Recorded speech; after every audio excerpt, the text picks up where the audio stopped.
Okay, એનો eco આવી રહ્યું છે. આઈ નો. ઓકે, બોલાવજો. શ્રેયા ફોલો કરજે.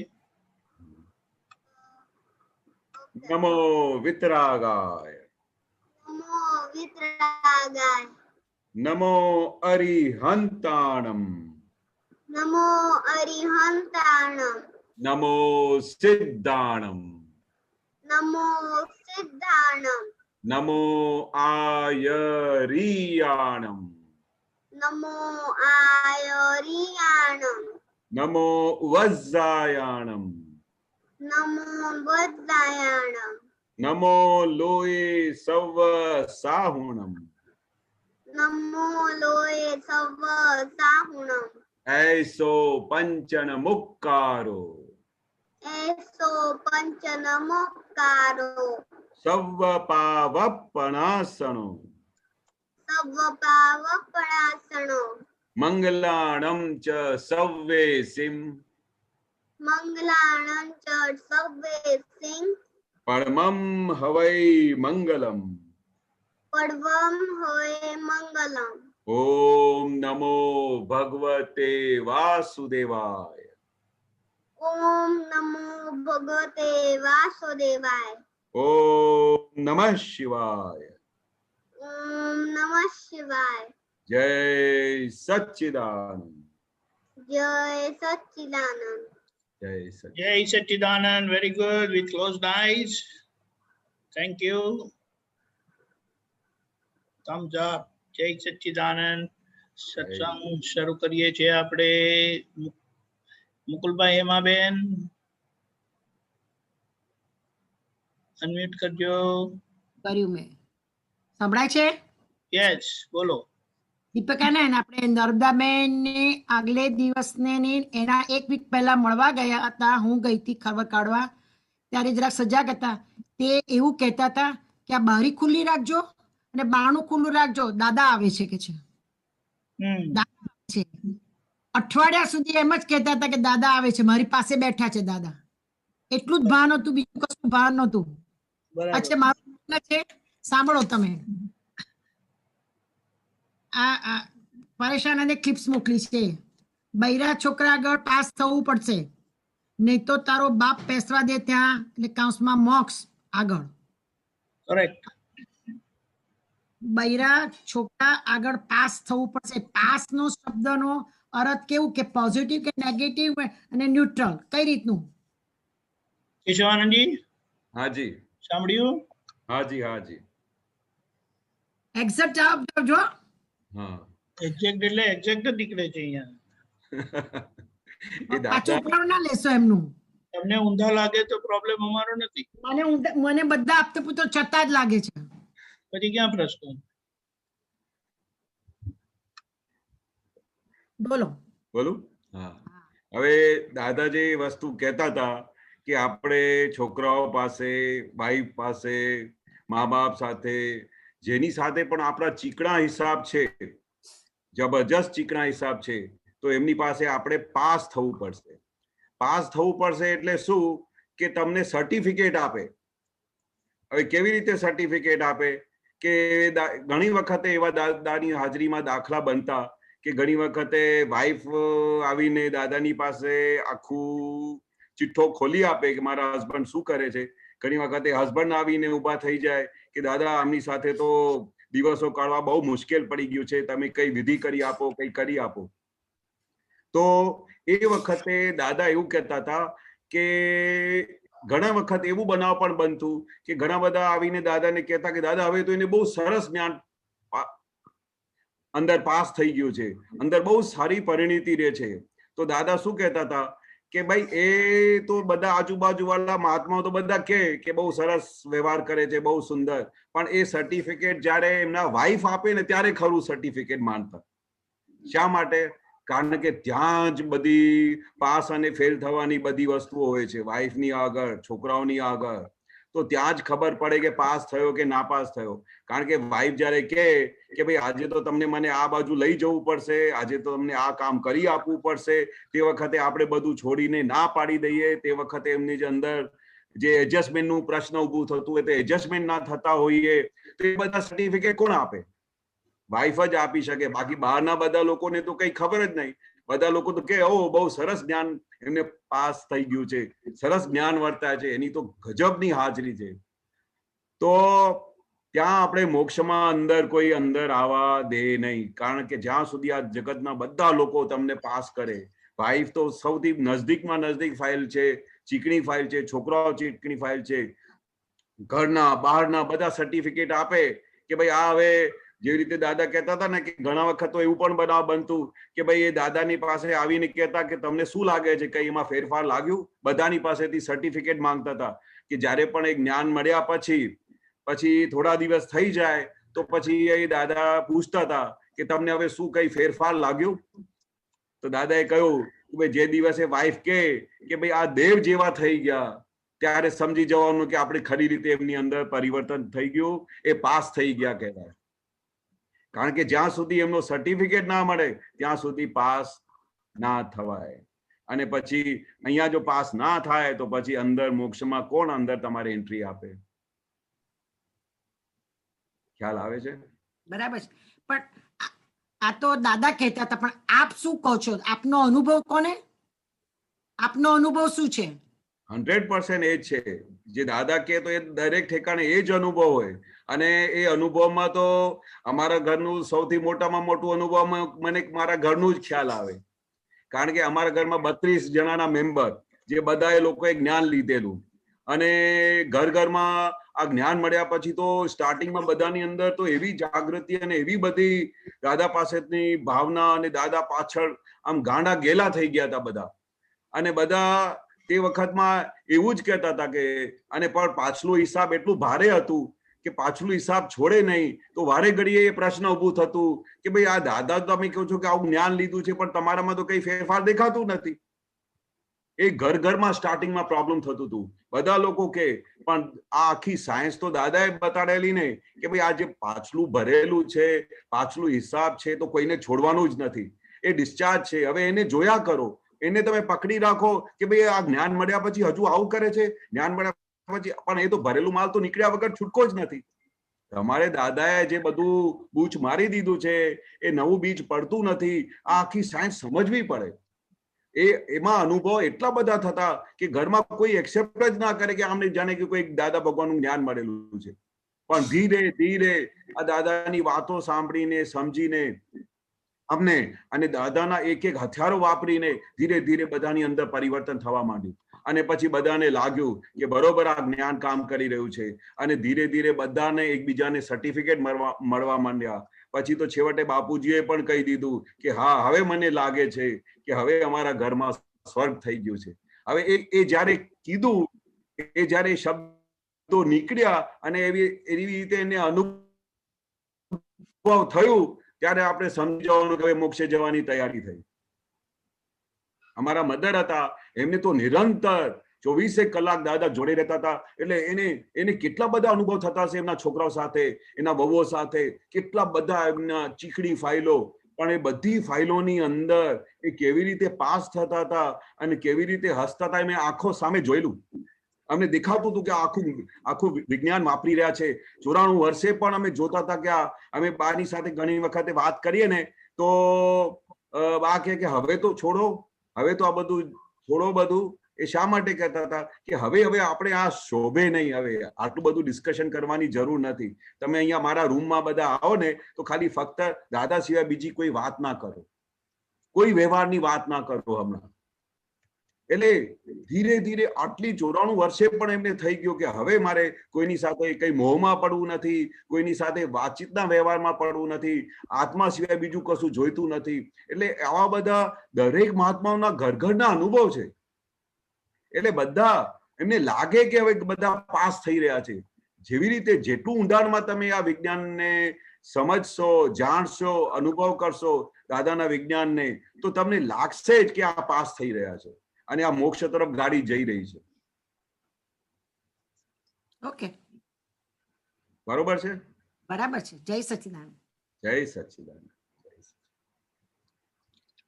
જય સચ્ચિદાનંદ. વિભૂતિબેન કેનેડા. જય સચ્ચિદાનંદ દીપકભાઈ, જય સચ્ચિદાનંદ કેશાનંદજી. જય સચ્ચિદાનંદ. જય સચ્ચિદાનંદ. હવે તમે આગળ સત્સંગમાં એવું બોલ્યા હતા કે દાદાને ફ્રેક્ચર થયું ત્યારે તમે 6 મહિના રહ્યા અને દાદાને એક્સિડન્ટ થયો ત્યારે બી તમે દાદાની સેવા કરી, તો એના વિશે થોડું કહો ને.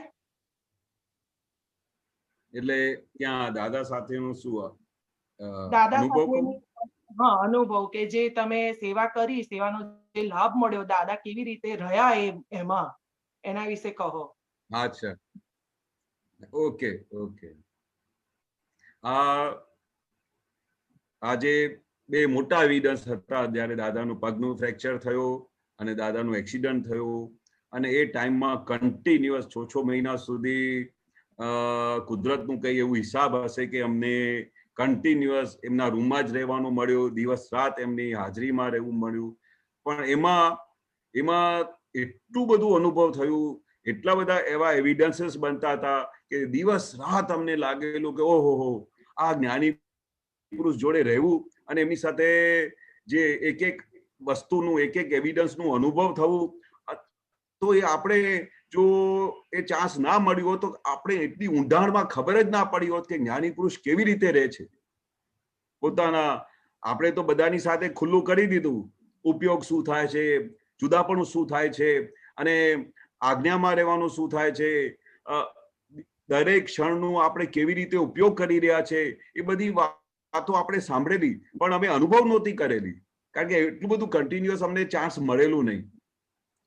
તો એક વખત જ્યારે એક્સિડન્ટ થયેલું ત્યારે ફર્સ્ટ ટાઈમ દાદાની સાથે જ હતા અમે, અને સવારનું ટાઈમ હતું તે વખતે આ એક્સિડન્ટ બન્યું, અને તે વખતે જ્યારે દાદાને થયું કે બારી ખોલવા ગયા અને એમાંથી પછી આગળ ત્યાં પડી ગયા, ફરી ઉઠીને બેસવાની પ્રયાસ કરેલું કે આ ઉઠાતું કેમ નથી, આમ પછી પલાટી મારીને એ કરતા હતા. ત્યારે દાદાએ ખબર પડી કે આ કઈ વસ્તુ બનાવ બની છે, અને દાદાએ કહ્યું કે જ્યારે આ બનાવ બન્યું ત્યારે અમને એવું લાગ્યું કે પાછળથી કોઈ અમને ધક્કો માર્યો. હવે જ્યારે દાદાએ આ વાક્ય વાપર્યું, પાછળથી કોઈ ધક્કો માર્યો, એટલે આ હિસાબ કોઈને છોડતું નથી, એટલે હિસાબ જ્ઞાની પુરુષને પણ પૂરું કરવું પડ્યું. એટલે આ દાદા હિસાબની સાયન્સ માંથી બહાર પડી. ઇવન એક્સિડન્ટ વખતે પણ જેવી રીતે કૃષ્ણ ભગવાનને પગમાં તીર વાગેલો એટલે એમનો હિસાબ હતું, મહાવીર સ્વામીને કાનમાં બરું નાખ્યું પછી ચંડકોશી નાગ સાથેનું હિસાબ હતું, 300 કિલોમીટર દૂર જવું પડ્યું, અનાર્ય દેશમાં જવું પડ્યું, એ બધું હિસાબ હતું. હવે આ જે દાદાએ સાયન્સ ખુલ્લી બહાર પાડી કે આ હિસાબ વગર કોઈને ડંકતું નથી, કોઈને ટચ કરી શકતું નથી. આ આખું વિજ્ઞાન દાદાને રહ્યા સાથેની ખબર પડી કે હિસાબ શું થાય છે. હવે જે હિસાબ થાય છે એ દરમિયાન પછી આપણે નોર્મલ લોકો શું કરતા હોઈએ છીએ અને જ્ઞાની પુરુષ શું કરતા હોઈએ એ અમને જોવાનું મળ્યું. હવે જ્યારથી પગનું એક્સિડન્ટ થયું, પગનું પછી એના પછી કારનું એક્સિડન્ટ થયું, બંને સિચ્યુએશનમાં ડોક્ટરોએ બધા વારે ઘડી દાદાને આવીને પૂછતા, દાદા તમને દુખતું નથી, દાદા તમને કશું થયું નથી, દાદા તમે તોય હજુ સુધી આમ મુક્ત હાસ્યથી બધું કહો છો કે અમને કશું થયું જ નથી. વારે ઘડી ડોક્ટર કે બધા કે એક મહાત્મા આવીને પૂછે તોય પણ એમને એવું જ કે અમને કશું થયું જ નથી. હવે ત્યાંથી ખબર પડે કે જ્ઞાની પુરુષ કેટલું બધું છૂટાપણામાં રહી શકે છે.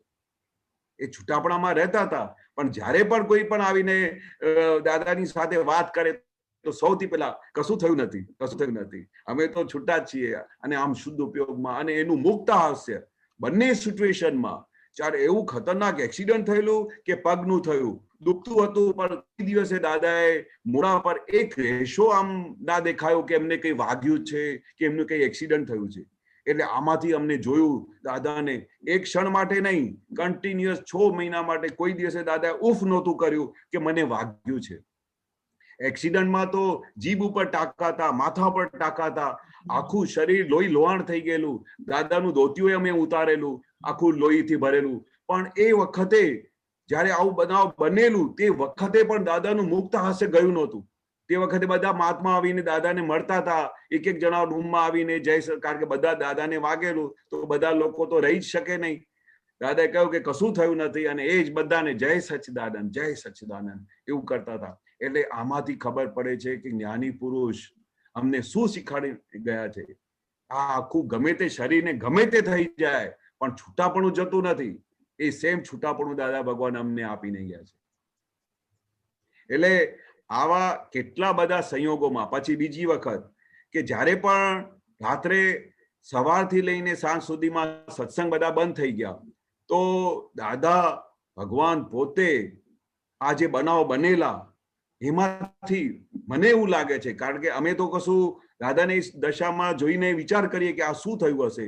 એ બંને સિચ્યુએશનની અંદર કન્ટિન્યુઅસ ડે હોય કે નાઇટ હોય, જ્યારે પણ દાદા એકલા હતા ને તે વખતે કન્ટિન્યુઅસ કઈ ને કઈ વિધિ કરી રહ્યા હતા. હવે એ વિધિમાં શું કરી રહ્યા હતા કે જે કઈ જેની સાથે બનાવ બન્યા હશે, કે એમના પ્રતિક્રમણ કરતા હતા કે એના શું કરતા હતા, એ અમને કઈ ખબર પડતી નથી, કારણ કે લિપ્સમાં બધું વિધિ કરે. પણ એ વિધિ કેટલી બધી નોન સ્ટોપ આખી રાત બેસીને વિધિઓ કરતા. અમે વિચાર કરતા કે દાદા શું કરી રહ્યા છે. હવે એમાંથી પણ અમને તારણ કાઢેલું, મેં તારણ કાઢેલું કે આ જે બનાવ બનેલા એ બધા એમનું તારણ કાઢીને દાદા બધા પાસેથી શું ગયા ભવનું જે હિસાબ હતું એ બધા હિસાબને દાદા વાળતા હશે, એના પ્રતિક્રમણ કરતા હશે, એનું કલ્યાણ માટેની ભાવના કરતા હશે કે દાદાના નિમિત્તે શું બનાવ બન્યું. તો એ અમે દાદાનો ઉપયોગ જોયેલું. એક મિનિટ પણ મેં દાદાને જોયેલા નહીં કે દાદા આમ બેસીને કઈ આમ તેમ વાત કરતા હોય કે કશું કરતા હોય. અને એવા જ ટાઈમમાં બંને સિચ્યુએશનમાં જે ખાલી સત્સંગનું થોડું ટાઈમ હતું તે વખતે સત્સંગ કરતા હતા, બાકી ઘણી વખત ટાઈમ સુધી દાદા સાયલન્ટ રહેતા હતા અને બધી વિધિઓ કરતા હતા. અને વિધિઓમાં એ દાદા જાણે કે શું કરતા હતા. પણ એમાંથી અમને શીખવાનું મળ્યું કે જે તમે અનુભવ પૂછો છો ને કે શું થયા, કે એવા એક એવિડન્સમાં અમે તારણ કાઢતા હતા કે દાદા એક સેકન્ડ પણ ઉપયોગ વગર રહેતા નહોતા. જેટલા પણ મિનિટ્સ હોય, સવારથી જાગ્યા ત્યારથી લઈને સૂતા સુધી કન્ટિન્યુઅસ દાદા વિધિઓ કરે, મહાત્માઓની વિધિઓ કરે. ગમે તેવું શરીરમાં દુખાવ હોય ને, કોઈ બાર ગામથી બહુ દૂરથી આવ્યા હોય ને તો બહુ ભાવના લઈને આવ્યા કે દાદાના ખાલી દર્શન કરીને જવું, તો આવા સિચ્યુએશનમાં પણ દાદા એમની વિધિ કરી દેતા હતા. બોલો, એટલે એમાંથી ખબર પડતી કે દાદા જગતની કલ્યાણ માટે દિવસ રાત જે ઝંખતા હતા, કે પોતાનું શરીરનું કશું જોયું નહીં કે મારા શરીરમાં શું થયું છે, શું તકલીફ પડી છે, કોઈ પણ વિચાર નહીં. કારણ કે એમનું એક જ ધ્યેય હતો કે જે કોઈ પણ મહાત્મા મને મળવા આવે છે, જે કોઈ બધા મને જીવો મળ્યા છે, એમનું કેવી રીતે કલ્યાણ થાય. એવી રીતે દાદા આવા સંજોગોમાં પણ વિધિઓ કરતા હતા. અને એક એવો સરસ બનાવ બન્યો, મજેદાર બનાવ બન્યો કે એ દિવસે તો અમે હસીને થાકી ગયેલા કે દાદા આ શું કર્યું આ. તો એક વખત આવું 11 વાગ્યાનું ટાઈમ હતું, સાયલન્ટ ટાઈમ હતું. તો બધા લોકો 11 વાગે દાદા જમી રહે અને રસિકભાઈને ત્યાં નીચે પછી જમવા જતા રહે દાદાને જમાડીને. પછી તે વખતે હું ને દાદા 2 જ જણા રૂમમાં એકલા હતા.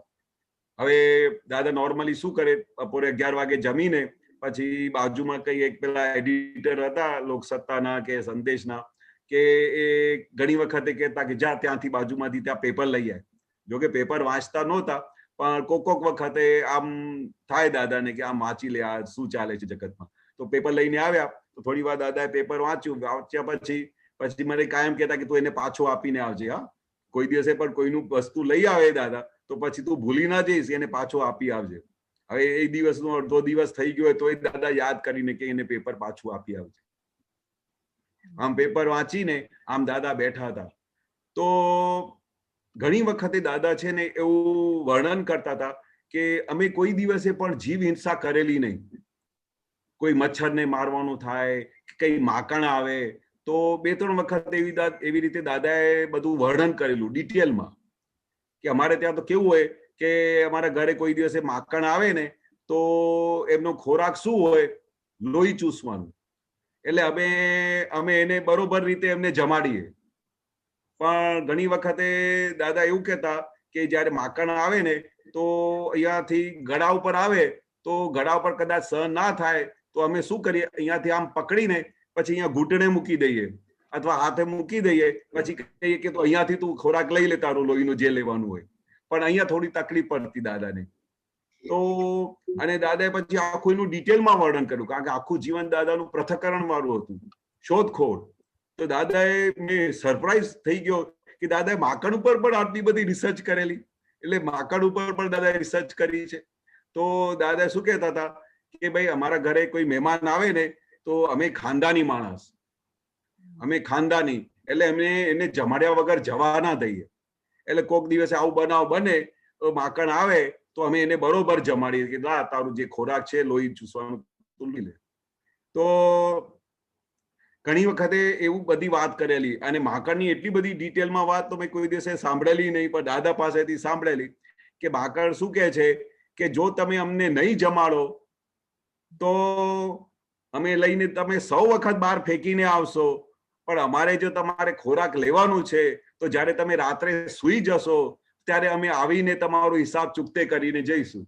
ભલે તમે હમણાં અમને બહાર ફેંકી દો, બહાર કાઢી નાખો, પણ અમે અમારો હિસાબ લઈને છોડીશું. તો દાદાએ શું કહ્યું કે જો રાત્રે આવીને આવું બધું હિસાબ પૂરું કરતા હોય તો અમે દિવસે જ જ્યારે પણ આવે ને એનું હિસાબ પૂરું કરી દેતા અને એમને કહેતા કે તમે તમારો હિસાબ લઈને જાઓ. એવી રીતે દાદા એ માકડનું હોય કે કીડીનું હોય કે ગમે તેનું હોય એ હિસાબ દાદા પૂરું કરતા, એને બરોબર જમાડતા. દાદા કે એ અમારી ખાનદાની હતી. તો એવું 2-4 વખત વાત સાંભળેલી. હવે એક દિવસ એવું બનાવ બનેલું, બપોરનું ટાઈમ, દાદાએ પેપર વાંચીને બાજુમાં મૂક્યું તો અચાનક શું બનાવ બનેલું, એક નીચેથી એક માકડ નીકળેલી. માકડ નીકળી એ પાયા ઉપરથી ચડીને બિસ્તર ઉપર આવી ગઈ જ્યાં દાદા બેસતા હતા. ત્યાં બધા 2 રાઉન્ડ ઓશિકા હતા જે કાયમ દાદાની બંને બાજુ મૂકતા હતા, ત્યાંથી પલંગ ઉપર આવી. તો આમ કરીને દાદાએ આમ જોયું કે આ શું છે, આજે કઈ મહેમાન આવ્યા છે. તો હું પણ ખુશ થઈ ગયો. મેં કીધું દાદા 3-4 વખત વાત કરેલી છે કે જ્યારે પણ મહેમાન આવે ને તો અમે એમને હિસાબ પૂરું કરીએ. મેં કીધું આજે તો જોવાનું મળશે કે દાદા કેવી રીતે હિસાબ પૂરું કરે છે. હવે એ માકડ ચાલી તો મેં દાદાને ઈશારો કર્યો કે દાદા આ પકડીને બહાર ફેંકી આવું. તો દાદા કે ના પાડી કે ના ના ના, આજે તો એને બરોબર જોવાનો હિસાબ છે કે આજે શું થઈ રહ્યું છે. તે માકડ પછી ધીરે ધીરે પેલા પલંગ ઉપરથી ચડી પેલા ઓશિકા ઉપર આવી અને ઓશિકા ઉપર હાથથી ચડી અને જે સ્પીડમાં દોડતી હતી અને દોડતી ખભે સુધી આવી. મેં કીધું હવે તો આ દાદાની પેલા ગળા ઉપર જશે. હવે ગળા ઉપર જશે તો ફરી દાદા એમને પકડીને સીધું કહેશે કે તું નીચે અહીંયા બેસ અને અહીંયા જમીને જા. પછી એટલામાં અચાનક શું બનાવ બન્યું કે માકડે અહીંયા ગળા ઉપર અહીંયા પહોંચતા સુધી અચાનક શું એને મનમાં થયું કે ઓહ આ શું કરી રહી છું, આ તો ભગવાનને ત્યાં મેં અટેક કરેલું છે. અને ત્યાં ગળાથી અહીંયાથી સીધી એને રિટર્ન બેક સ્પીડ કરી અને એટલી સ્પીડમાં અહીંયાથી હાથ ઉપર આવી, હાથ ઉપરથી ઉતરીને પછી ઓશિકા ઉપર આવી, પછી દાદાના ઘૂંટડે આવી, ઘૂંટણા પર પછી પલંગ ઉપર આવી અને પલંગ ઉપરથી ધીરે ધીરે ઉતરીને નીચે પાયાથી ઉતરીને ક્યાં ગાયબ થઈ ગઈ. તો પછી દાદાએ આમ જોઈને હસ્યા કે પછી કહ્યું કે આજે આપણો હિસાબ નથી. તો દાદા જોવા માંગતા હતા, એમને બહાર કાઢ્યું નહીં, બહાર ફેંકી આપ્યું નહીં અને કઈ એવું પણ નહીં કરેલું કે જબરજસ્તી એને પકડીને તું મારો હિસાબ લે. એટલે દાદા શું કહેવા માંગતા હતા, આજે આપણો હિસાબ નથી. એટલે આ હિસાબ વગર કોઈ કોઈને ડંખતું નથી, કોઈ કોઈને કશું કહેતું નથી. આ વિજ્ઞાન આપણે દાદાના અનુભવમાંથી જાણવા પરથી, હાજરી પરથી ખબર પડતી હતી કે દાદા જો કેવી રીતે એક જણ અને કાયમ કહેતા હતા કે આપણો હિસાબ હોય તો આપણે કોઈ ગાળો આપે, આપણો કોઈ હિસાબ હોય તો આપણું કોઈ નુકસાન કરીને જાય, આપણો હિસાબ હોય તો કોઈ આપણા પૈસા લઈને જાય. એટલું બધું વ્યવસ્થિત હિસાબ વાળું જગત છે. એક એક પલ, એક એક વસ્તુ હિસાબ વાળી છે. વાઈફ સાથે હિસાબ, છોકરાઓ સાથે હિસાબ, ઓફિસરો સાથે હિસાબ, ધંધા સાથે હિસાબ, દરેક ઠેકાણે આપણે હિસાબ છે. અને આપણે દાદા ભગવાનને એ શીખવાડ્યું કે હિસાબ આપણે ચૂકતે કરો, જમે કરો અને જમે કરીને આપણે જે ડેબિટ બેલેન્સ છે ક્રેડિટ બેલેન્સ કરો. આ જ એક દાદાનું મોટામાં મોટું રહસ્ય અમને એક એક અનુભવ પરથી ખબર પડતી હતી. પછી ઉપયોગ, આપણે હિસાબની તો આખી સાયન્સ થઈ, પણ આ બધા અમે આવા બધા અનુભવ જ્યારે બહાર હોઈએ તો કઈ ખબર પડે નહીં, પણ આવા બધા અનુભવ અમને જયારે જાતે જોડે બેઠા હોઈએ તો જાત જાતના અનુભવ થતા. અને પછી અમને પણ એ રીતે છોડતા નહીં. અમે દાદા સાથે રહેતા હતા તો એટલે કઈ દાદાએ અમને છોડી નહીં દીધેલા કે ભાઈ ચાલ તું સેવા કરે છે તે એટલે બસ બહુ થઈ ગયું. એ આપણે આખો દિવસ આપણું એક એક પળ કેવી રીતે જાય છે એનો ઉપયોગ રાખતા હતા, એમની શોધખોળ કરતા હતા, અમને સાવચેત કરતા હતા કે તમે કેવી રીતે રહો છો, કેવી રીતે શું ખાઓ છો, કેટલા દિવસમાં તમે આ સામાયિક કરો છો, પ્રતિક્રમણ કરો છો કે નથી કરતા, એટલે આ તમારો દિવસ કેવી રીતે જતો રહે છે એ દાદા અમારી પાસેથી વારે ઘડી હિસાબ લેતા. એટલે આ દાદાની હાજરીમાં રહેવાથી એક વસ્તુ તો જાણ પડી કે સવારથી લઈને સાંજ સુધી દાદાનો એક જ ધ્યેય હતો, પોતાના સ્વમાં રહેવું, પોતાના જ્ઞાનમાં રહેવું અને જે 5 આજ્ઞા આપેલી છે એમાં રહેવું. એમાં દરેક જણાને એક જ વસ્તુ વારે ઘડીએ પૂછતા, આજ્ઞામાં રહેવાય છે ને? બહુ થઈ ગયું. કારણ કે આ જ્ઞાન મળ્યા પછી બીજું દાદાએ કશું કોઈને કરવાનું કહેલું નહીં, આજ્ઞામાં રહેવાય છે કે નહીં. આવા બધા બહુ બધા અનુભવ થયેલા હતા. બરોબર છે વિભૂતિબેન? જય સચ્ચિદાનંદ. જય સચ્ચિદાનંદ.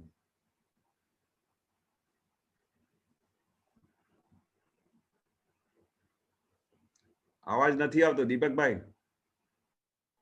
સોરી દાદાએ કીધું છે ને, as you C so you learn. હા, સાંભળવાથી શીખાતું નથી, પણ જોયું તો પછી તરત જ શીખાઈ જશે, પછી કહેવાની જરૂર નથી. એટલે જીવતો દાદા એ ખાસ દાદા કહેતા હતા કે તમને આ ચાન્સ મળે ને તો જ્ઞાની પુરુષને આખો દિવસ જોયા જ કરજો, જોયા જ કરજો, શું કરી રહ્યા છે, કેવી રીતે રહે છે, કેવી રીતે ખાય છે, બસ જોયા જ કરજો. જોવાથી તમે થઈ જશો.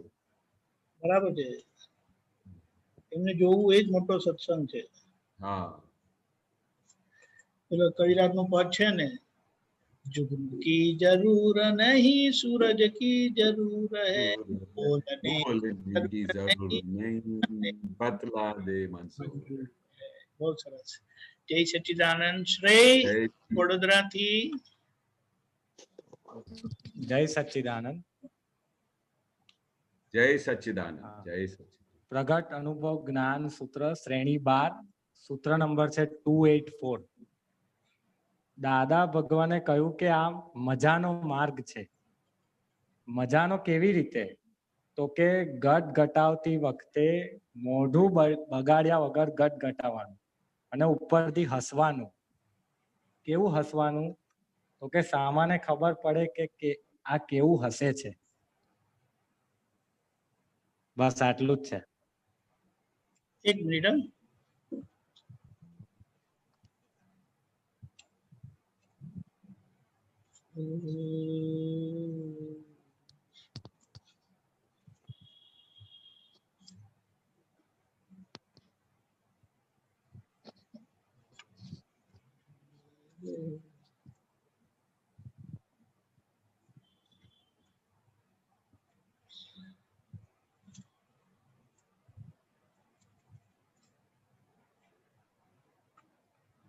Okay.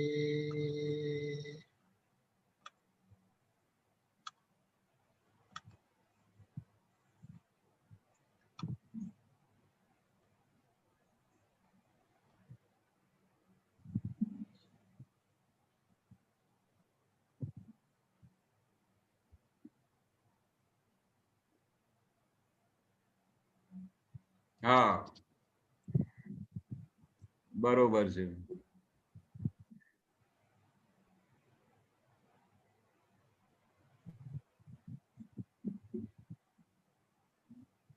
બરોબર. દાદાજી શું કહેવા માંગે છે કે આ બહુ મજાનું માર્ગ છે. મજાનું માર્ગ એટલે શું કે તમે ખાતા પીતા હસતા રમતા મોજીલા ના થશો, પણ આ મોક્ષે જવાનો બહુ મોટો સરસ માર્ગ છે. હવે જયારે સામેથી કઈ સહન કરવાનું આવે, કશું એવા સંજોગો ભેગા થાય, તે વખતે આપણે હળહળાટ એ બધા સંજોગોને પી જવાનું, તે વખતે ખૂબ હસવાનું અને બધા સામેવાળા લોકોને પણ ખબર પડે કે ઓહો આ તો આ શું કેવી રીતે હસી રહ્યા છે. સામેવાળો કોઈ ગુસ્સે થતો હોય, કોઈ ગાળો આપતો હોય, કોઈ એવા સંજોગોમાં આવી જાય કે તમને તે વખતે લાગે કે અરે આ તો હાલત બગડી જશે, અને તે વખતે મોડું બગડી જાય, તમને કોઈ ગાળો આપે અને કોઈ પણ તમારો કોઈ ગુનો કાઢે તો તમારી શું દશા થાય? તે વખતે મોડું બગડી જાય, મોડું દિવેલ પીધેલું થઈ જાય. પણ તે વખતે દાદા નહીં કે આપણે નીલકંઠ થવાનું, ઝેર પીવાનું તે વખતે, અને બરાબર. તે વખતે પણ જોવાનું કે કોણ ઝેર પીએ છે, અને તે વખતે હસવું કેમ આવે, કારણ કે તે વખતે અમે છૂટાપણામાં આવી ગયા હોય. ઓહો, બરાબર છે આ તો મારા ઉપર અને ગાળ મારી, હું એ તો મને તો ઓળખતો જ નથી, હું તો શુદ્ધ બરાબર છે બરાબર છે એવા સંજોગોમાં તમે હસો. અને એવા તો અમે દાદાને જોયેલા ઘણી વખતે. અચ્છા. દાદાની ઉપર કોઈ આમ અટેક કરે કે દાદા તમે શું ભગવાન બોલાવો છો, તો તે વખતે જ્ઞાની પુરુષને આવું બધું સાંભળવાનું મળે તો તે વખતે ઝેર પીવા જેવું લાગે કે આ લોકોને શું અક્કલ નથી, લોકોને કેવા ગાંડા છે, એની આંખો કેવી છે કે એ જ્ઞાની પુરુષને ઓળખી નથી શકતા, અને પછી કહે છે કે તમે ભગવાન કેમ બોલાવો છો. બરાબર. અને એવા કેટલા બધા સંજોગોમાં દાદા હસતા હતા. ઓહો, બરાબર છે. આવું ચાલો તમે કહેતા હો તો અમે નીચે બેસી જઈએ, તમે કહેતા હો તો અમે બધી આ બધા હાર બાર ઉતારી દઈએ, તમે પહેરાવીએ.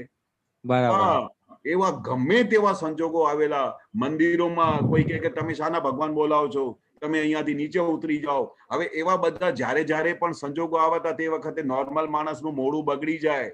એ તો બધું એની સામે અટેક કરી નાખે, અને એની સામે તો શું ગમે તે કરી નાખે. પણ એવા દરેક સંજોગોમાં દાદા એટલા બધા નોર્મલ અને હસતા એની સામે. એમ તમને એવું લાગે તો અમે ઉતરી જઈએ, તમને એવું લાગે તો અમે અહીંયાથી જતા રહીએ, તમે કહેતા હોઈએ તો તમે ભગવાન થઈ જાઓ, અમે ભગવાન થવાનો કઈ શોખ નથી. બરાબર છે. ધીરે રીતે બધી રીતે વાતો એને સમજાવીને એ પોતાની વસ્તુ ઉપર લોકો ઉપર વિચાર કરતા કે આ સામાન્ય ખબર પડે કે આ કેવી રીતે દાદા રહી રહ્યા છે, કેટલું બધું છૂટાપણું છે, કેવી રીતે દાદા હસી રહ્યા છે આવા બધા સંજોગોમાં. એટલે ગમે તેવા કપરા સંજોગો આવે, ગમે તેવા મોડું બગડી જાય એવા સંજોગો આવે, તે વખતે આપણે હળહળાટ એ સંજોગોને પી જવાનું અને એના ઉપરથી હસવાનું. કારણ કે હસવાનું શા માટે કે આના ઉપર કે જો તારી શું દશા થઈ છે, શું દશા થઈ છે, લોકો તને આવું કે છે, અને જો ગાંડા ક્યાં સુધી તારો આવો બધો તારા આવા દિવસો આવી ગયા છે તો લોકો તને આવું બધું કે છે. જાત પર હસવાનું, અને આપણે પોતાના અંદર ગુફામાં બેસીને, અંદરમાં આત્મામાં બેસીને હસીને આને ટકોર આપવાની કે આપણે હવે આવા થઈ જાવ, બરાબર, નીલકંઠ થઈ જાવ. બરાબર. સંજોગો આવે આપણું મોઢું બગડવું ના જોઈએ. આ મોટામાં મોટું સાયન્સ છે દાદાનું. રાઈટ બરાબર છે. હવે મારે એ પૂછવું હતું કે અપમાનના સંજોગ આવે છે ને તો ઘણી વાર મતલબ હાજર થાય છે જ્ઞાન, પણ કોઈ માન આપે છે ને તો પછી તો ચગી જ જવાય છે, એમાં મોઢું બગડી જાય છે. એ દાદા કહેતા હતા કે જયારે કપરા આવા સંજોગો આવે ને તે વખતે આખું બધું શું થાય, આખું અંતસ્કરણ હાલી જાય તો પછી ગુફામાં બેસી જાય. અચ્છા. પછી માન મળે ને તો એમને ગર્વરસ ચાખે, અને ગર્વરસમાં આખો આંધળો થઈ જાય, એને ખબર જ ના પડે કે આ શું મને અને મારા માટે આવી સરસ વાત કરી એટલે બસ થઈ ગયું, બધું ગોળ અંધકાર થઈ જાય. અને એવી જ વખતે આપણે હાજરી રાખવી પડે, એ જ વખતે. અને એ જગ્યા આપણી લપસણું હોય છે, એ જગ્યા આપણે લપસી જવાય છે. Right, exactly. માન આપે એટલે આપણે સમજો કે આપણે લપસી ગયા. તે વખતે આપણે જેવી રીતે માન આપવાનું શરૂ કરે ને તરત જ તે વખતે જ્ઞાન હાજર કરવું પડે કે આ કોનું નામ લે છે, કોણે કે છે, તમે કોણ છો. આ દાદાનું બેસિક સાયન્સ હતું. બરાબર છે. ગાળો આપે ત્યારે પણ એ જ, અને કોઈ માન આપે, હાર ચડાવે તે વખતે પણ એ કોને ચડાવે, હા તમે કોણ છો, તમે તો શુદ્ધાત્મા છો. એટલે જ્ઞાન જયારે આપણે જ્ઞાન વાપરીશું, દાદા કે ને કે તમને મેં બધી સરસ તલવાર આપી છે, જબરજસ્ત સરસ તલવાર આપી છે, બરોબર, પણ તમે આખી બયાનમાં મૂકી રાખો અને કોઈ દિવસે વાપરો નહીં તો ધીરે ધીરે શું થશે, એને કાટ ચડી જશે, બુદ્ધિ ચડશે. બરાબર. તમને બધા હથિયાર આપેલા છે, જેટલા તમે હથિયાર વાપરશો એટલી તલવાર એકદમ તેજ રહેશે, અને ગમે તેવા સંજોગોમાં એ બધાને કાપી કાઢશે. બરાબર, પરફેક્ટ. એટલે આ દાદાનું વિજ્ઞાન વાપરશો એટલે તમે રોજે તલવારને તાજી કરો છો, એની ઘિસાઈ કરો છો. Right, exactly, right. એટલે ગમે ત્યારે આવો સંજોગ આવે ને માનનું સંજોગ આવે તરત જ જ્ઞાન હાજર થવું જોઈએ કે આ લપસણું છે, આ માન આવ્યું ને એટલે તરત જ એ પાડી નાખશે, અને પાડી નાખશે જ્ઞાનમાંથી વિપરીત લઈ જશે. એટલે જાગૃતિ રાખો, દાદા કહે છે. બરાબર. જય સચ્ચિદાનંદ. જય સચ્ચિદાનંદ. જય સચ્ચિદાનંદ. વિભૂતિબેન. જય સચ્ચિદાનંદ. કેશવાનંદજી, આપણે આગળ વાત થઈ ને તો એમાં મને એકદમ યાદ આવ્યું કે તમને શું અનુભવ થયો, તમે આ સેવા કરી, સેવાનો લાભ મળ્યો આટલો મોટો, એના વિશે કહો. ઓહો, આનો અનુભવ તો કેવું ગજબ છે કે આ સેવાની અંદર જે બહુ મોટામાં મોટો મને લાભ થયો ને, કે દાદાની સાથે જે મને ચોંટી ગયું, કે દાદાની સાથે મને જે નિધિધ્યાસન થયું, એ એવું નિધિધ્યાસન થયું કે આજે પણ મને ઉઠતા બેસતા હાલતા ચાલતા જ્યારે પણ હું આમ જોઉં ને તો દાદા મને દેખાય કે દાદા આવી રીતે સૂતા હતા, દાદા આવી રીતે વાત કરતા હતા. એટલે આંખોમાંથી દાદા મારાથી ઉજ્જવલ થતા જ નથી. આ મારો મોટામાં મોટું લાભ, કારણ કે કન્ટિન્યુઅસ એમની જોડે રહેવાનું મળ્યું. પણ એમના રહેવાથી એ તો બહુ મોટો લાભ મળ્યું કે મને એમનું જબરજસ્ત નિધિધ્યાસન રહે છે. અને સૌથી ઇમ્પોર્ટન્ટ એના એક એવિડન્સ મારી અંદર એવી રીતે ભણાઈ ગયા છે કે જે એવા એવિડન્સ દાદાની જોડે અનુભવ થયેલા ને, તો એવા જ્યારે પણ એવિડન્સ આવે છે તે વખતે ઓન ધ સ્પોટ જ્ઞાન હાજર થઈ જાય છે. અને એટલું બધું કામ કરે છે અને એટલું બધું આપણે સાવચેત કરીને આપણે પોતાના સ્વની અંદર લઈ આવે છે કે જેની કોઈ હદ નથી. આ મોટામાં મોટું અનુભવ શું થયેલું કે દાદા કે ને કે જ્યારે તમે જ્ઞાની પુરુષ જોડે રહો તો તમે તેવા થઈ જાઓ. તમે જે સ્વરૂપની તમે ભજના કરો, જે સ્વરૂપનું તમે આરાધન કરો, એ સ્વરૂપ તમે થઈ જાઓ. તો આખો દિવસ અમને દાદા એ સ્વરૂપ દેખાય કે દાદા જે કહેતા હતા ને કે આ દાદા ભગવાન જે આ દેખાય છે એ નથી, એ તો એમ પટેલ છે, ભાદરણ ગામના છે, પેલા કોન્ટ્રાક્ટનો નગોટ ધંધો કરે છે, પણ જે અંદર પ્રગટ થયા છે એ દાદા ભગવાન છે. હવે એ જે દાદા ભગવાન છે ને એ અમને ત્યાં એમની હાજરીમાં રહેવાથી એનો અનુભવ થતો કે દાદા કેવા હતા એક ક્ષણ માટે. હવે આ વ્યવહારમાં ટોપ ઉપર હોય ને એ બહારથી અમને ખૂબ દેખાયું. એમાંથી દાદાની સાથે રહેવાથી અમને એક બહુ સરસમાં સરસ લાભ મળ્યું કે વ્યવહાર શું થાય છે, વ્યવહારમાં કેવી રીતે રહો. કારણ કે બહારથી જે દેખાય એ બહુ સૌથી મોટામાં મોટી વસ્તુ છે, અને જે અંદરની વસ્તુ છે એ તો ધીરે ધીરે બહુ ટાઈમ થાય અને આપણે અંદરની ગુફામાં જઈએ અને તે સ્વરૂપને આરાધન કરી ત્યારે એ પ્રગટ થાય. પણ બહારની જે વસ્તુ છે ને એ દેખીએ એમનું વ્યવહાર તો તરત જ હાજર થઈ જાય. હવે બહારની વસ્તુમાં દાદા કોઈની ઘરે રહેતા કે કોઈને ક્યાં રહેતા તો કેવી રીતે ગેસ્ટ તરીકે રહેતા, જે વાત કરતા હતા ને કે આ જગતમાં આપણે ગેસ્ટ તરીકે રહેવાનું છે, તે દાદા કોઈને પણ ઘરે રહેલા ને તે ગેસ્ટ તરીકે જ રહેતા હતા. અને તેમ છતાં ગેસ્ટ તરીકે રહેતા હતા અને દરેકને એવું લાગતું હતું કે દાદા મારા છે અને મારા ઘરના દાદા છે, એવી રીતે અમારે ત્યાં રહી રહ્યા છે. એટલે તમે વિચાર કરો કે કેવી રીતે દાદા રહેતા હશે. એટલે આપણે આ જગતમાં જે આપણે દાદા પાસેથી કઈ પણ વસ્તુ શીખવાનું હોય તો આ વસ્તુ શીખવા જેવી છે કે વ્યવહારમાં ગમે ત્યાં કોઈને ઘરે રહો કે આપણા પોતાના ઘરમાં રહો કે બહાર રહો કે આખા જગતમાં રહો, કે મેં મહેમાન તરીકે કેવી રીતે રહેવાનું એ દાદા પાસેથી શીખવાનું મળ્યું. અને એ એવું રીતે અનુભવમાં રહે છે. ગમે તેવા સંજોગો આવે ને તો હાજર જ રહે છે કે સારું આપણે અહીંયા ગેસ્ટ તરીકે છીએ આ જગતમાં, અને આપણું દેહ તો આપણે સિમંદર સ્વામીને ત્યાં જવાનું છે, છેવટે મોક્ષે જવાનું, આપણું ત્યાંનું મુકામ છે. હવે આ બધું જે અંદર ખાને અંદર પરિણીતિ આ વર્તાય છે એ જ્ઞાની પુરુષ જોડે રહેવાથી અંદર બધું બદલાઈ ગયેલું. નહીં તો આ જગતની તરફ જે આખી દ્રષ્ટિ હતી તે આખો વખત જગત જ દેખાતું હતું, સંસાર જ દેખાતું હતું. તે આખી દ્રષ્ટિ આત્મા તરફ વળી ગઈ, દાદા તરફ વળી ગઈ, દાદાની તરફ આપણે એમનો સાંધો જોઈન્ટ થઈ ગયો અને દાદાની આમ ટચ થઈ ગયો. એ રહેવાથી અને દાદાને આ સેવાનો મને જબરજસ્ત લાભ મળ્યો. બરોબર છે? બરાબર છે. અને દાદાને એક્સિડન્ટ થયો પછી તરત જ જન્મ જયંતિ આવતી હતી, તો દાદા એના એ વચ્ચેનો જે સમય હતો એમને તમે યાદ હોય તો કહો થોડું. હા, હવે આ જયારે બનાવ બનેલું એક્સિડન્ટનું ત્યારે તરત જ રામમોહનભાઈ કહેલું કે દાદા તમને દાદાનું આખું મોઢું કાળું થઈ ગયું હતું, આંખોની નીચે, માથા ઉપર, જીભ ઉપર ટાંકા, એટલે દાદાનું મોઢું એકદમ જબરજસ્ત કાળું થઈ ગયેલું. અને રામમોહનભાઈએ તરત જ કહ્યું કે દાદા હવે તો મને લાગે છે કે આપણે આ જન્મ જયંતિ આપણે પોસ્ટપોન નથી કરવાની, આપણે છોડી દઈએ દાદા, આપની તબિયત અમને નથી લાગતું કે આપણે આ કરીશું. હવે આ બાજુ તો બધી તૈયારી થઈ ગઈ હતી અને આખું આપણે નવસારીમાં બધું ક્યાં રહેવાનું, ક્યાં હોલ બુક કરવાનું, બધી અરેન્જમેન્ટ થઈ ગયેલી હતી. હવે એવા જ સંજોગમાં દાદાને તો કેવું કે ભાઈ આ એક અજાયબી બની હશે કે શું કોઈને આટલું બધું ખર્ચો કર્યો હોય તો દાદા તો એક રૂપિયાનું બધું હિસાબ કરી નાખે કે આ કેટલો ખર્ચો થયો, કેટલા બધા લોકો અમેરિકાથી આવ્યા ટિકિટો ખર્ચીને, અને આ બધું.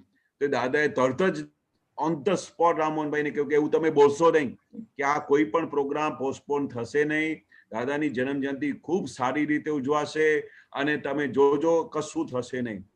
અને બધું સરસ થઈ જશે. વારે ઘડી દાદાએ કહ્યું. અને તમે જઈને બધા જણા જાઓ અને બધી તૈયારી કરો.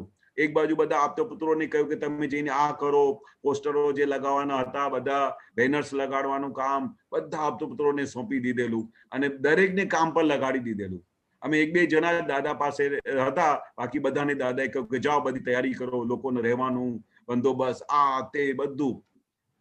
હવે જ્યારે આ એક દિવસ જતું હતું ત્યારે દાદા નાહી લે તો એટલા બધા વીક થઈ ગયા હતા કે દાદાને નાહવાનું બહુ તકલીફ પડતી હતી.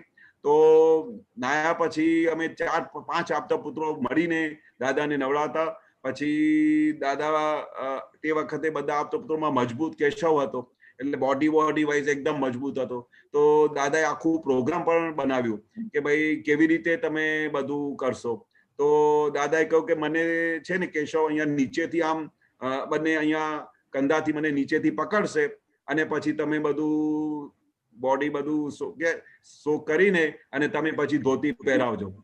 તો અમારું આ રોજનું કાર્યક્રમ હતું. હું દાદાને આમ પકડી રાખતો અને દીપક અને બધા ભરતભાઈ બધા જે આપતો પુત્રો દાદાને બધું નવડાવીને પછી સીધું ધોતી પહેરાવતા. હવે એવા કન્ડિશનમાં દાદા એકદમ વીક હતા. દાદાને આમ પોતે જાતે ઉભા ના રહી શકે એટલી બધી વીકનેસ આવી ગઈ હતી. તો એવા સંજોગમાં મેં એવરી ડે જોયું કે દાદાનું મિરેક્યુલસ ચેન્જ થવા માંડી. આંખોની નીચે, મોઢાની નીચે એવરી ડે સ્કિન નોર્મલ થતી જાતી હતી. એટલે જે દાદા અને પછી દાદા પછી આમ કરીને જોતા પણ હતા અને દાદાને ખબર હતી કે આ બધા દેવી દેવતાઓ શું બધું કમાલ કરવાના છે. અને એવરી ડે તમે જે દિવસે દાદાને પહેલા દિવસે જો બીજા દિવસે દાદા હજુ એના કરતા બેટર દેખાય, હજુ બધી સ્કિન નોર્મલ થતી જાય. અને જ્યારે નીકળવાનું ટાઈમ થયું એ પહેલા તો દાદાની ખાસી 90% સ્કિન નોર્મલ થઈ ગયેલી. 10-15% જેવું દાદાને દેખાતું હતું. અહીંયા થોડા નિશાનો હતા જન્મ જયંતિ. એટલે બોડીલી દરેક રીતે આ દેવી દેવતાઓએ શું કમાલ કર્યું. આ જેટલા પણ દિવસ જે બાકી હતા પેલા જન્મ જયંતિમાં એ દિવસમાં અમે એવરી ડે દાદાને ચેન્જ થતા જોયેલા. અને દાદાને કેવી રીતે દાદા દેવી દેવતાઓએ મિરેક્યુલસ કામ કર્યું કે જેથી કરીને આ જન્મ જયંતિ બહુ સુંદર રીતે ઉજવણી થઈ. આખા સિટીમાં બધા વરઘોડો નીકળ્યો દાદાને બેસાડીને અને બધાને આખો નવસારીમાં આખો વરઘોડો નીકળ્યો અને પછી છેવટે આખું પ્રોગ્રામ થયું અને આખું હોલ ભરાઈ ગયું. આખું જે બધું જે મંડપ બાંધ્યું હતું અને બધા લોકોએ દાદાનો જબરજસ્ત લાભ લીધેલો અને દાદાની ખૂબ આશીર્વાદ લીધેલી. અને તે દિવસે તો મિરેક્યુલસ આમ તમને દેખાય કે ભગવાન ઉપરથી હાજર થયા હોય, સાક્ષાત પરમાત્મા. જેને ખબર ના હોય કે સાક્ષાત પરમાત્મા શું થાય છે એ દિવસે બધા લોકોએ અનુભવ કરેલો. એટલે આ દેવી દેવતાઓ અને અંદર જે પોતે દાદા ભગવાન પ્રગટ થયેલા છે આ કેવી રીતે મિરેક્યુલસ આખું તૈયારી કરી આપે છે કે જેથી કરીને જે ફંક્શન બધા કહેતા હતા કે ઇટ ઇઝ ઇમ્પોસિબલ કે આ દાદા આવી કન્ડિશનમાં ત્યાં આવી શકશે, પણ એ આખું દાદાના દેવી દેવતાઓના અને દાદાના પ્રતાપથી આ બધું ફંક્શન બહુ સુંદર રીતે ઉજવણી થઈ અને બધા લોકોએ દાદાનું આ જન્મ જયંતિની બહુ સુંદર રીતે ઉજવણી કરી. જય સચ્ચિદાનંદ. જય સચ્ચિદાનંદ. જય સચ્ચિદાનંદ. હે વીર મહાત્માઓ, કેશવાનંદજીને મૌન રાખવાનું છે. તો પૂછું બીજો? હા બોલો, પૂછો. તમે કેલનપુર એવું કહ્યું હતું ને કે ગુરુ પૂર્ણિમામાં બહુ વરસાદ હતો, દાદાજીની ઉજવાઈ હતી. હા. તો એના વિશે થોડું કહો ને. હા, વચ્ચે વાત થઈ હતી સત્સંગમાં. હા, એ આપણે જ્યાં કેલનપુરી છે ને તે વખતે આખું ખેતર જ હતું અને એક નાનકડું હોલ હતું જ્યાં બધું રસિકભાઈનું થોડું કામ ચાલતું હતું. અને એ જગ્યા પર દાદાએ કહ્યું કે ચાલો, પહેલી જ ગુરુ પૂર્ણિમા હતી તો દાદાએ કહ્યું કે ચાલો આપણે ત્યાં જ ઉજવણી કરીએ. હવે આ જમીનનું કઈ એવું ગજબનું એ હશે કે જેથી કરીને એ તીર્થ સ્થાન થવાનું હશે. તે દાદાએ એ જમાનામાં તે વખતે જયારે ફર્સ્ટ ગુરુ પૂર્ણિમા થઈ તે વખતે કેલનપુરીમાં આ ફંક્શન કર્યું. તે વખતે એ જમાનામાં તો કશું તમે જોવાનું ના મળે. અને કઈ બહુ મોટું અરેન્જમેન્ટ ના મળે અને આમ જ આમ ખાલી ફરાસા મૂકીને બધા બેસી જતા હતા અને કઈ ડેકોરેશન નહીં, કશું નહીં, એટલી સિમ્પ્લિસિટી, કોઈને ખબર જ ના પડે કે આ કઈ ગુરુ પૂર્ણિમા છે. પણ હા, જે મહાત્માઓને ખબર પડી ગઈ કે આ દાદા ભગવાન આવી ગયા છે, એ મોક્ષનું દાન આપવા આવ્યા છે અને આ જે બધાને ટચ થઈ ગયેલું, તો આવા ફંક્શનમાં તો જેટલા જણા હાજર થયેલા તે એ ટાઈમનો તો જબરજસ્ત વરસાદનો ટાઈમ હતો. તો આખી ગુરુ પૂર્ણિમા જ્યાં સુધી પેલું ફંક્શન ચાલુ થયું, તે ફંક્શન ચાલુ થયું તો થોડા અડધામાં જ એવી જોરદાર વરસાદ પડી, એવી જોરદાર વરસાદ, આખું ખેતર પાણીથી ભરાઈ ગયું, ચારે બાજુ પાણી, વરસાદ બંધ થવાનું નામ જ ના લે. અને પેલી બાજુ અંદર બધું ફંક્શન ચાલવા કરતું હતું, અંદર પાણી ભરાવા માંડ્યું. પણ તેમ છતાંય પણ એ આવું સંજોગ બનતા ત્યાં એક એવું મિરેકલ બન્યું કે ફ્રેક્શન ઓફ સેકન્ડમાં આટલી ધોધબંધ વરસાદ પડતી હતી, ધોધબંધ પાણી ભરાવાનું ચાલુ થઈ ગયેલું. તે દેવી દેવતા એવું મિરેકલ કર્યું કે એકદમ ફટાફટ એ વરસાદને પાછું કર્યું અને પાછું પણ એવી રીતે કર્યું કે હળહળાટ આખું પાણી નીકળી ગયું અને એ પાણી આખું નીકળી ગયું હોલમાંથી. અને પછી આપણું આખું ફંક્શન પૂરું થયું. ફંક્શન પૂરું થઈ ગયા પછી અમે દાદાને ત્યાંથી બહાર લેવા માટે તૈયાર થયા, પણ તે વખતે કઈ એવું કશું હતું પણ નહીં, ખુરશી પણ નહોતી કશું. તો પછી પાણી ખેતરમાં ભરાઈ ગયું હતું. તો પછી તે વખતે એ કામ કર્યું. તો એક જણાએ પેલી વરસાદ હતી તે પેલી છત્રી લાવેલા હતા, તો મેં દાદાને માથા પર છત્રી પકડી રાખી અને ચાર જણા હતા, સ્વજનભાઈ હતા અને પ્રદીપભાઈ હતા, પેલા બાબુભાઈના સન, એ બંને જણા અને એક બીજા બે મહાત્મા પાછળ હતા. એ બંને જણાએ દાદાને હાથમાં પકડ્યા અને હાથમાં પકડીને આખા ખેતરમાંથી બહાર કાઢીને પાણીમાંથી ચાલતા અમે બહાર લઈ આવ્યા અને એ આખું ફંક્શન પૂરું થઈ ગયું. પણ દાદા તે વખતે આ બધું જોતા હતા, અમે બધા જોતા હતા અને હસતા આખું ફંક્શન પૂરું થઈ ગયું અને ખબર નહીં પડી કે આપણી આખી ગુરુ પૂર્ણિમા આટલી બધી વરસાદની અંદર જબરજસ્ત રીતે પૂરી થયેલી. અને આ મિરેકલ્સ અમને જોવાનું મળ્યું કે શું હતું કે એ જગ્યા પર એ દાદાનું જે આખી ગુરુ પૂર્ણિમા થઈને એ જગ્યા પર જ આખું આપણે મોટું હોલ તમારે તૈયાર થયું છે, સત્સંગ હોલ. ત્યાં દાદા આખું ખેતર પછી આખી બિલ્ડિંગ તોડાવી અને એ જગ્યાએ જ દાદાનું પેલું સત્સંગનું હોલ તૈયાર થયું છે, જ્યાં દાદા આખી ગુરુ પૂર્ણિમા કરેલી. અને પછી આ આખું દાદાની સમાધિ તૈયાર થઈ ગઈ અને આટલું જબરજસ્ત તીર્થ સ્થાન થઈ ગયું કે આજે લાખો લોકો ત્યાં આવીને દર્શન કરે છે. પણ જે જગ્યાએ જ્ઞાની પુરુષ વિચરે ને ત્યાં તીર્થ સ્થાન થઈ જાય. આ વરસાદનું તો બનાવ બનેલું, પણ આવા ઘણી વખતે બનાવ બનતા કે અમે જોતા કે જ્ઞાની પુરુષ ઉપર દેવી દેવતાઓ કેવું રાજીપો કરે છે, મહાત્માઓનું કેવી રીતે રક્ષણ કરે છે. એ દાદાની બહુ મોટી અજાયબી અમે જોતા દાદાની હાજરીમાં. બાકી આટલું બધું ધોધબંધ પાણી ભરાઈ જાય, અમને લાગે કે અમે બહાર કેવી રીતે નીકળીશું. અને એના પછી તરત જ પછી આખું રિટર્ન થઈ જાય, આખું મેદાન સાફ થઈ જાય. એ દાદાની હાજરીમાં બહુ સરસ મિરેકલ થતો. જય સચ્ચિદાનંદ. જય સચ્ચિદાનંદ. હેમાબેન,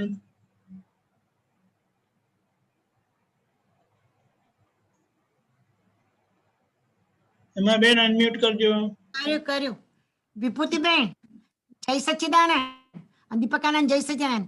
87 માં દાદાને વડોદરાથી જન્મતિથિમાં લઈ જનાર હેમાબેન હતા, ગાડીમાં હું હતી, દાદાજી હતા, જૈનભાઈ હતા. કારણ બધા આપતા પુત્રોને દાદા કહે છે બધા ટ્રેનમાં જાઓ કે છે તમે બધા. અને હેમા દાદાજી પછી એક આપતો પુત્ર બેસવા આવ્યો કે તું પણ જા કે છે અંદર. અને પછી અમે ત્યાંથી સુરત નવસારી ગયા. તે છેક ગુરુ પૂર્ણિમા પતિ ત્યાં સુધી હું હતી. પછી હું જયારે કહીશ ત્યારે અનુભવ મારા કહીશ તમને, તમે જાણવા માટે જરા અનુભવ. પણ એ હજુ મને અનુભવનું અંદર પાકું નથી થતું ને સિંક્રોનાઇઝ નથી થતું, ટર્ન બાય ટર્ન થતું. પણ એટલા બધા અનુભવ થાય છે, એટલા અનુભવ થાય છે. તમને તો ખબર છે કે હું તમારે ત્યાં આવતી હતી ને જતી હતી, એટલે એટલા બધા અનુભવ થાય છે કે કયો પહેલા આવે ને કયો પછી આવે ખબર નથી પડતી. એટલે ક્યાંથી શરૂ કરું ક્યાંથી પૂરું કરું, અને મારે ટાઈમ વધારે જોઈએ, નથી થતા. એટલે ગઈકાલે પેલા બેને ગાયેલું જયશ્રી બેને કિયા પ્રસંગથી. હા, તે ક્યાંથી શરૂ કરું દીપકભાઈ? તમારી સાથેના અનુભવ કહીશ તમને. તમારી સાથે રહેવાના જે અનુભવ થયા હતા ને એ પણ કહીશ. હવે એ તો હવે ક્યારે કહેશો તમે? બધું લખવા માંડો હવે. કહીશ બધું લખવા માંડું ત્યારે ને. હા. અને મારે 2 કલાક જોઈશે. ટાઈપ કરવું પડે ટાઈપ. એટલે તમને છે ને 10 પાર્ટમાં આપીશું, પાર્ટ 1 to પાર્ટ 10. પાઠમાં ભૂલી જવા, 2 જ કલાક મારે જોઈશે. 2 કલાક તો સત્સંગ જ ચાલતો નથી આપણો. થોડો લંબાવજો સત્સંગ, થોડામાં 2 કલાક થોડી થાય ગઈ. કારણ મારું જીવન જ સત્સંગમાં ગયું છે એટલા માટે. એટલા માટે પછી તાકી જશે. જેમ ઠાકોરભાઈને અમે પાર્ટ 1, પાર્ટ 2, પાર્ટ 3 કરીએ છીએ ને, એ સારું પડે. એટલે એક પ્રસંગ લેવાનો, તમારે એનું લખવાનું તો સારું પડે એમ. પછી ઘણું બધું લખતા મને આવડતું નથી, એ શીખું ત્યાર પછી. પણ ઘણું બધું સાથે હોય તો કશું યાદ ના રહે પછી. એક ટ્યુશન વાળાને મોકલી આપો એને ટ્યુશન અપાવડાવો. ટ્યુશન આપતા તો કેટલું બધું ટાઈમ જાય. ઓકે, જય સચ્ચિદાનંદ. ખૂબ સરસ. સચ્ચિદાનંદ, જય સચ્ચિદાનંદ. વિભૂતબેન, જય સચ્ચિદાનંદ. તૈયારી કરજો કંચનભાઈ. જય સચ્ચિદાનંદ. જય સચ્ચિદાનંદ કેશવરામજી. જય સચ્ચિદાનંદ. જય. આપણે આપતા સૂત્ર ઓરિજિનલ આપતા સૂત્ર બુકમાંથી આપતા સૂત્ર નંબર 3551 પેજ નંબર 714 અને નંબર શું છે? આપતા સૂત્ર નંબર 351. હા, 3551. તમારો અવાજ કટ થયો એટલે આખો નહોતો સંભળાય. ઓકે, બોલો. ઓકે, આપતા સૂત્ર છે કે આત્માથી આત્મા જાણવો તેનું નામ આત્મજ્ઞાન. સંપૂર્ણ આત્મજ્ઞાન કોને કહેવાય? કેવળ દર્શન હોય તેને. એટલે આત્માથી આત્મા જાણવું એ સમજવું હતું.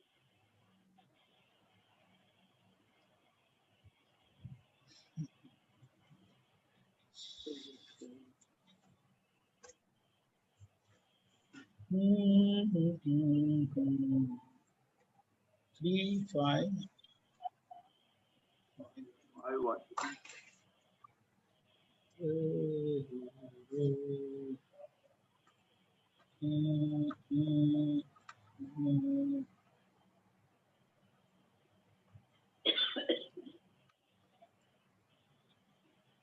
હા, આત્માથી આત્મા જાણો એનું નામ આત્મજ્ઞાન. સંપૂર્ણ આત્મજ્ઞાન કોને કહેવાય? કેવું દર્શન હોય તેને. હા, બરોબર છે. આપણે આત્માને કેવી રીતે જાણી શકીએ? જ્યાં સુધી આપણે આત્મા થયા નથી તો ત્યાં સુધી આત્મજ્ઞાન આવે ક્યાંથી? એટલે સૌથી પહેલા તો આત્માથી આત્મા જાણો. સૌથી પહેલા આપણે પોતે આત્મા સ્વરૂપ થયા. દાદાએ જયારે આપણે આખું વિજ્ઞાન આત્મામાં લઈ આવ્યા, તમે કોણ છો એની ઓળખાણ કરાવી, આપણે છૂટાપણું કરી આપ્યું, ત્યારથી જ આપણે આત્મ જ્ઞાન મળ્યું. એટલે દાદાએ પૂછતા હતા કે તમને શું મળ્યું છે? આજે દાદા ભગવાને તમને શું આપ્યું છે? કે આત્મ જ્ઞાન આપ્યું છે. આત્મ જ્ઞાન એટલે કમ્પ્લીટ છૂટાપણું. બરોબર. અને સંપૂર્ણ આત્મ જ્ઞાન કોને કહેવાય? કેવળ દર્શન હોય તેને. જ્યાં સુધી આપણે કેવળ દર્શન થયું નથી, બરોબર, ત્યાં સુધી આત્મ જ્ઞાન નામ જ ના કહેવાય. કેવળ દર્શન એટલે તમને કમ્પ્લીટ દેખાય. કેવળ દર્શન એટલે તમે કોણ છો, ક્યાં છો, તમે ક્યાંથી છૂટા થયા, કેવી રીતે થયા, કમ્પ્લીટ ફાઇનલ ડેસ્ટિનેશન કેવળ જ્ઞાનની. પણ આત્મજ્ઞાન ક્યારે પ્રાપ્ત થાય? કે જ્યાં સુધી તમે આત્મા થયા નથી ત્યાં સુધી તમે આત્મા થઈ શકો જ નહીં. એટલે આત્મા, દાદા નહીં કહેતા હતા કે આત્મા આત્મા કરો તો કે આત્મા થોડી પ્રાપ્ત થઈ ગઈ. એ તો જ્ઞાની પુરુષ તમારા કેટલા ભવોના પાપોને ભસ્મીભૂત કરે, આખું બીજ જ્ઞાન આપે, અને ત્યારે તમને છૂટાપણું તમારે તરત જ વર્તાય, ત્યારે તમારા આત્મ જ્ઞાન પ્રાપ્ત થાય. અને એમની કૃપાનું ફળ છે. એની કૃપાથી આપણે પ્રાપ્ત થાય. બરોબર છે? જય સચ્ચિદાનંદ. જય સચ્ચિદાનંદ. જય એક જ મિનિટ. સંસારનું એકે દુઃખ અડે નહીં તેનું નામ આત્મા જાણ્યો કહેવાય. પછી એની આગળ બહુ સરસ કહ્યું છે કે તમને ટચ જ ના કરે. કંચનભાઈને કઈ પણ વસ્તુ ટચ ના કરે અને તમે છૂટાપણા થઈ જાઓ ત્યારે તમને લાગે કે હા હા આજે તો હમણાં આત્મા હમણાં જાણ્યો કહેવાય. બાકી તમને કોઈ કહે કંચનભાઈને કે ભાઈ કંચનભાઈમાં અક્કલ નથી એટલે આપણે તરત જ એમની અસર થઈ જાય તો આપણે શું આત્મા જાણ્યું કહેવાય. બરાબર બરાબર. એટલે complete છૂટાપણું.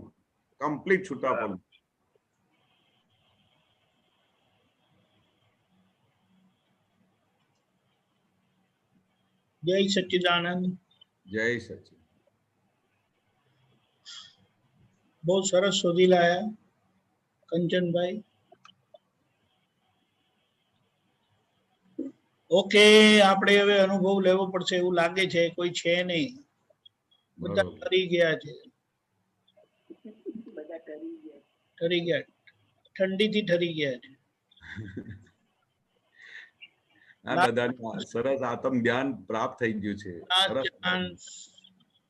Last chance 1, last chance 2, last chance 3.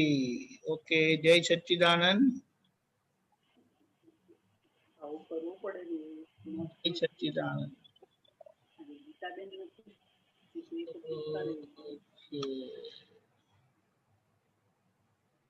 ચલો ઉમેશભાઈ.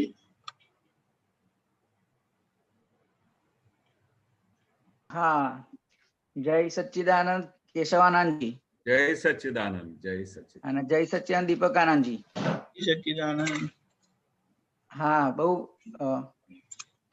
અંદર બધું જે ચાલ્યા કરે બધા સત્સાધન કરીએ, જ્ઞાનમાં રહેવાની કોશિશ કરીએ અને સત્સંગો જેટલા બધા સાંભળીએ એમાંથી બધો સાર લેવાની કોશિશ કરીએ. પણ જે આ ઉમેશનું જે વ્યક્તિત્વ જેને કહેવાય કે જંગલમાં જાય અને પેલું કેવું બધા ડરી જાય. પેલું શું ઉદાહરણ એક હતું ને દાદાનું કે ઓઢમાં પાડો પેસે ને એટલે બધા આગા પાછા થઈ જાય. એટલે ભય વાળું કોઈ આપણા વ્યક્તિત્વથી કોઈ ઠંડક અનુભવતું નથી. એમ ઉમેશના વ્યક્તિત્વથી ઠંડક અનુભવતું નથી. એવી અનુભૂતિ આપણને થાય નહીં કે બધાને ઠંડક અનુભવાય છે. એવું બધું કેમ રે? એમ આપણે કેટલું અંદર રિસર્ચ કરીએ, આપણે કોશિશ કરીએ કે બધાનું એડજસ્ટ થવા આપણે કોશિશ કરીએ, પણ એવું કેમ થાય? એટલા બધા ભારે હિસાબો હોય.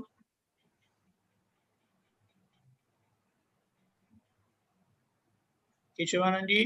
હા, બરોબર. એટલે ઉમેશભાઈ, તમે જે કહો છો કે ભાઈ એ તમને અંદર ખાને ઠંડક નથી રહેવાતી કે બહારથી ઠંડક, બહારના સંજોગોમાં તમને એવું લાગે છે કે ઉમેશભાઈ સાથે કોઈને ઠંડક નથી વર્તાતી? એટલે આપણી સાથે જે રહેતા હોય એમને એવું થાય, આપણને થોડા ઘણું આપણને થાય. આપણે તો ઓનેસ્ટલી ને સિન્સિયરલી જ આપણે જે કરતા હોય કે આપણો કોઈનો ભાવ ના હોય, કોઈને ડરાઈએ, કોઈને ધમકાઈએ, પણ આપણે જે કઈ આપણું જે કહેવું હોય ને એમાંથી સામે એવું જ થાય કે ભાઈ તમે મને લડો છો, કે તમે મને કોઈ દિવસ સારું કહેતા નથી. બરોબર. આપણો ભાવ કોઈને ઉતારવાનો ના હોય. આપણો ભાવ સામાન્ય હોય કે ભાઈ જો હું આ રસ્તે ગયો છું તો મને આ રસ્તામાં એ જગ્યાએ પથ્થર મને મળેલા હતા, મને કાંટા વાગ્યા હતા, તો કાંટા તને ના વાગે એનું ધ્યાન રાખજે, એવું આપણો કહેવાનો ભાવ હોય. બરોબર. હવે એમાં શું છે કે આપણો ભાવ ચોખ્ખો હોય ને તો સામેવાળાને બાય ચાન્સ જો એમને ઊંધું લાગતું હોય કે એમને એવું લાગતું હોય કે તમે આમ ખોટું બોલ્યા કે હવે તમારો વ્યવહાર આ બરોબર નથી, તમે નારાજ થાવ છો, પણ અંદર ખાને આપણે શોધી લેવાનું કે આપણી અંદર કોઈ પણ હિંસક ભાવ તો નથી ને એને એ કરવાનું. એના પછી કઈ પણ રીતે એમને અસર થતી હોય તો એ સામેવાળો તમને કહેતો હોય તો આપણે તેમ છતાંય પ્રતિક્રમણ કરી લેવાનું, કારણ કે આપણા સાથે એમનો એવો હિસાબ છે. આપણે ઘણી વખત એવું બનતું હોય છે કે તમે એમની સામે કોઈ સામેવાળો માણસ હોય કે તમને તમારા પર ગુસ્સે થતો હોય કે ગમે તે થતો હોય તો પણ એમને અસર ના થાય અને એને ખોટું ના પણ કરતો હોય તો એમ કે હા બરોબર છે. જેવી રીતે દાદા કરતા હતા કે ભાઈ એ દાદા જાણતા હતા કે ભાઈ આ મને એવું કહે છે, મારી તરફ આ આંગળી ચીંધે છે, એટલે કઈ સમથિંગ ઇઝ રોંગ સમવેર. એટલે એ આપણે સમજી જવાનું, એની પછી આપણે સાફ કરી નાખવાનું, બીજો કોઈ રસ્તો હોતો નથી. સામેવાળો આપણા ઉપર, તમે એમના પર તમારું ભાવ ચોખ્ખો છે, કયા ભાવના કયા હિસાબથી શું થાય છે એ આપણે ખબર નથી, પણ એ જે કંઈ પણ હિસાબ આપણે એકબીજા સાથે કરીને આવતા હોઈએ છે, આપણે સારું કે ખોટું, હમણાં તો ફક્ત આપણે જોવાનું છે કે શું બની રહ્યું છે, અને હમણાં ફક્ત આપણે એક જ ભાવના રાખવાની છે કે અમારા મન વચન કાયથી કોઈ જીવને દુઃખ ના હો. દાદાએ કહ્યું છે કે સવારે 5 વખત એવું કહીને ઘરથી બહાર નીકળવાનું અથવા વ્યવહાર શરૂ કરવાનું, એમાં પછી બધી જવાબદારી અમે લઈ લઈએ છીએ. એના પછી જો સામેવાળાને દુઃખ અપાઈ જાય છે એમાં તમે યુ આર નોટ રિસ્પોન્સિબલ, કારણ કે તમારું અંતસ્કરણમાં, તમારું નિશ્ચયમાં અને તમારા અંદર ખાને જે બધું ભાવ છે એ કોઈને દુઃખ આપવાનું નથી. આ જ્ઞાન મળ્યા પછી શું થાય છે કે તમને તો હવે ફક્ત એવું જ વર્તાતું હોય કે મારા મન વચન કાયાથી હવે દરેક જીવને કેમ કરીને સુખ મળે, એક જ ભાવના હોય. જ્ઞાની પુરુષને મળ્યા પછી તો એના સિવાય કોઈ ભાવના હોય જ નહીં કે તમારા વ્યવહારથી કે કોઈને દુઃખ મળતું હોય કે દુઃખ અપાઈ જતું હોય. પણ જે અપાઈ જવાય છે તો એમાં તમે જવાબદાર નથી. એ બધું જે કંઈ પણ હિસાબ છે તે આપણું હિસાબ ચૂકતે થઈ રહ્યું છે, અને એમાં આપણે છૂટાપણામાં રહેવાનું અને પ્રતિક્રમણ કરીને નીકળી જવાનું. પણ એમાં વધારે કઈ શોધખોળ કરવા જેવી નથી કે ભાઈ મારા નિમિત્તે આમ થાય છે, આમ થાય છે તો તમે પ્રતિક્રમણ કરી લો, પણ બાકી તમે હમણાં જવાબદાર નથી, કારણ કે તમારે અંદર હવે હિંસક ભાવ રહ્યો નથી, કોઈને દુઃખ આપવાનો ભાવ રહ્યો નથી. અને દાદાનું આખું વિજ્ઞાન તમારી અંદર હમણાં મળી ગયું છે, જે અંદર કામ કરી રહ્યું છે. હવે પાછલા હિસાબ તો જ્ઞાની પુરુષને પણ નહોતા છોડતા, પાછલા હિસાબ તો કોઈને ભગવાનને પણ ના છોડે, તો આપણે કેવી રીતે છોડશે? એટલે જે કંઈ પણ હિસાબ આવે છે હવે તમે જમે કરી લો. હવે બધું જે કંઈ પણ હિસાબ આવે છે જમે કરી લો. ગમે તેવો સિચ્યુએશન આવે, તમારે અંદર ખાને હિંસક ભાવ નથી, એમની જોડે સમાધાન કરો. તમને તમારા નિમિત્તે એમને દુઃખ અપાઈ ગયું હોય, એ સામેથી કહેતો હોય તો સામેથી હાથ જોડીને માફી પણ માંગી લેવાની કે મારાથી આવું બોલાઈ ગયું, મારી કોઈ ભાવના હતી નહીં, તમે અંદર અમને ક્ષમા કરી દો, અમારાથી ભૂલ થઈ ગઈ. ના થઈ હોય તોય પણ દાદા કહે છે કે ભૂલ માફી માંગીને આપણે છૂટી જાઓ, ગમે તે રીતે આપણે છૂટી જાઓ. જે પાણીએ મગ ચડે તે ચડાવો, પણ આપણે છૂટી જાઓ. બાકી હિસાબ વગર કોઈ કોઈના સાથે મેલ મેલાપ થતું નથી, કોઈ કોઈના ઘરે જતું નથી, કોઈ કોઈની સાથે વાતચીત કરતું નથી. એટલે અંદર ખાને હવે આ વિજ્ઞાન મળ્યા પછી નિરાંતથી રહો. હવે દાદાએ આપણી બહુ સરસ સેફ સાઈડ કરીને આપી છે. અને બીજું વારે ઘડી દાદા કહેતા હતા કે આ જ્ઞાન મળ્યા પછી બીજું કશી વસ્તુમાં પડવા જેવું નથી. 5 આજ્ઞામાં રહો, બસ 5 આજ્ઞા જ તમને ઠેઠ મોક્ષે લઈ જશે. 5 આજ્ઞાથી જ તમારું બધું સમાધાન થશે. 5 આજ્ઞામાં તમે રહો તો તમે મહાવીર ભગવાન જેવી સમાધિ રહેશે. કેટલું બધું દાદાએ વર્ણન કર્યું છે 5 આજ્ઞામાં. બીજી બધી કઈ વાતમાં પડવા જેવું નથી. આટલું મોટું દાદાએ બ્રહ્માંડી વાક્ય આપી દીધું કે જો તમે આ 5 આજ્ઞામાં રહો તો મહાવીર ભગવાન જેવી તમને સમાધિ રહે, એવું મેં જ્ઞાન આપેલું છે, એવી આજ્ઞા આપેલી છે. હા, એ તો મનમાં નિશ્ચય થઈ ગયો છે, પાકું થઈ ગયું છે કે 5 આજ્ઞા એટલે સર્વસ્વ જ છે બધું. એટલે એ 5 આજ્ઞા તો બહુ પાકું થઈ ગયું છે, મગજમાં થઈ ગયું. 5 આજ્ઞામાં જ રહેવું છે ને 5 આજ્ઞા દાદાના જેમ જ 5 આજ્ઞામાં રહેવું છે. બસ બહુ સરસ. એના પછી બહાર જે કઈ આવા નાના મોટા બનાવ બનતા હોય એમાં બહુ ફિકર કરવા જેવું નથી. તમને લાગે કે સામેવાળાને દુઃખ થયું છે, તરત જ પ્રતિક્રમણ કરીને અંદર ખાને છૂટી જાઓ, બસ. એ તો દરરોજ શક્તિ દાદા જોડે માગાય છે. દાદાના અંતરાશય મુજબ જ બિલકુલ એવી તમને 5 આજ્ઞામાં રહેવાની શક્તિ આપો, એવી જાગૃતિ આપો, અને એવું શુદ્ધાત્મા પદ. બસ બહુ થઈ ગયું. જય સચ્ચિદાનંદ. જય સચ્ચિદાનંદ. ચાલો ઉમેશભાઈ આગળ જઈએ. હા, જય સચ્ચિદાનંદ. જય સચ્ચિદાનંદ. આજે આપણી વચ્ચે અમદાવાદના કલ્પનાબેન એન ઠક્કર આવે છે, એન ભાવસાર. કલ્પનાબેન પધારો, તમારો અનુભવ કહો અને અમને દાદામય બનાવો.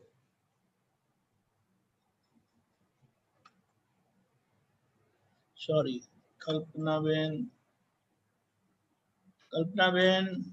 અનમ્યુટ કરજો. ઓકે,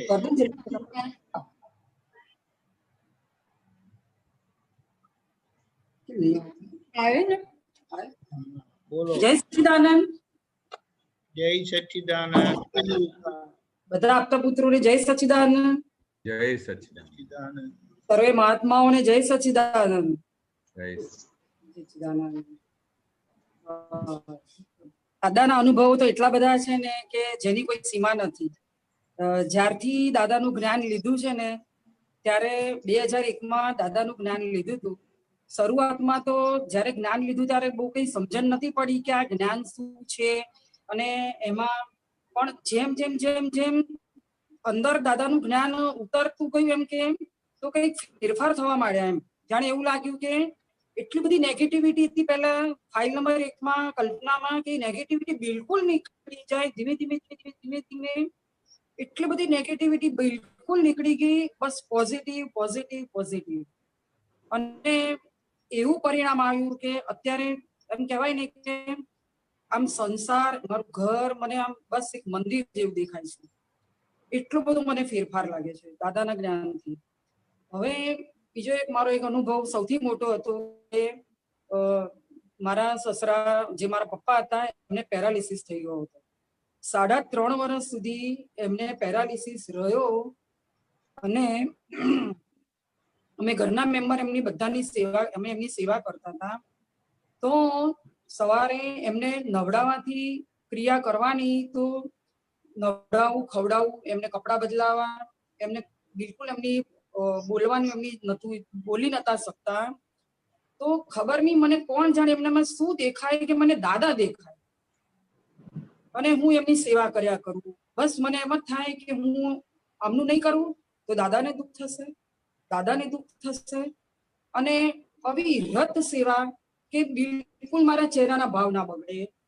અને એટલી બધી એમની સેવા કરું ને કે જેની કોઈ હદ નહીં.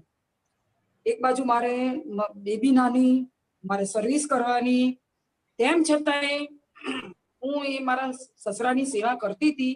પણ મને આમ એમના ચહેરા પર દાદાને દર્શન, એ મારા સસરાના ચહેરા પર. અને 3.5 વર્ષ કન્ટિન્યુઅસ એમની સેવા કરી છે. અને બિલકુલ મને એ વખતે એમ લાગે કે ના, કંઈક મને છે, દાદા છે બસ અહીંયા, એવો મને એમનો ભાવ થતો હતો. અને હું મારા સસરાને કહું કે તમે બિલકુલ ચિંતા ના કરતા, હું છું ને બસ, તમે બિલકુલ ચિંતા ના કરતા. બસ આ સિલસિલો 3.5 વર્ષ ચાલ્યો અને પછી એ ગુજરી ગયા. અને જ્યારે એમનો ગુજરી ગયા પછી એમનો ફોટો જે બનાવવા માટે અમે જે દુકાને ફોટોગ્રાફરના ત્યાં ગયા ને મારા હસબન્ડ આપવા માટે, મારા સસરાનો ફોટો બનાવવા માટે ગયા. અને એ દુકાનમાં દાદાનો ફોટો એમણે જોયો, સામે મોટો મૂકેલો. અને એ દાદાનો ફોટો ઘરે લઈ ગયા. પછી મને આવીને કે હું દાદાનો ફોટો લઈને આવ્યો છું. ત્યારે મને આમ રિયલાઇઝ કે ના, દાદા તો ખરેખર દાદા, હું જે સેવા કરતી હતી ને ખરેખર દાદાની સેવા કરતી હતી. બસ મને એ અંદરથી બસ એ જ પૂર્ણ થયા કર્યું કે મેં અત્યાર સુધી જે મારા સસરાની સેવા કરી પણ મેં ખરેખર દાદાની સેવા કરી, એવું મને લાગ્યા કરતું હતું. આ એક મારો બહુ મોટો અનુભવ છે.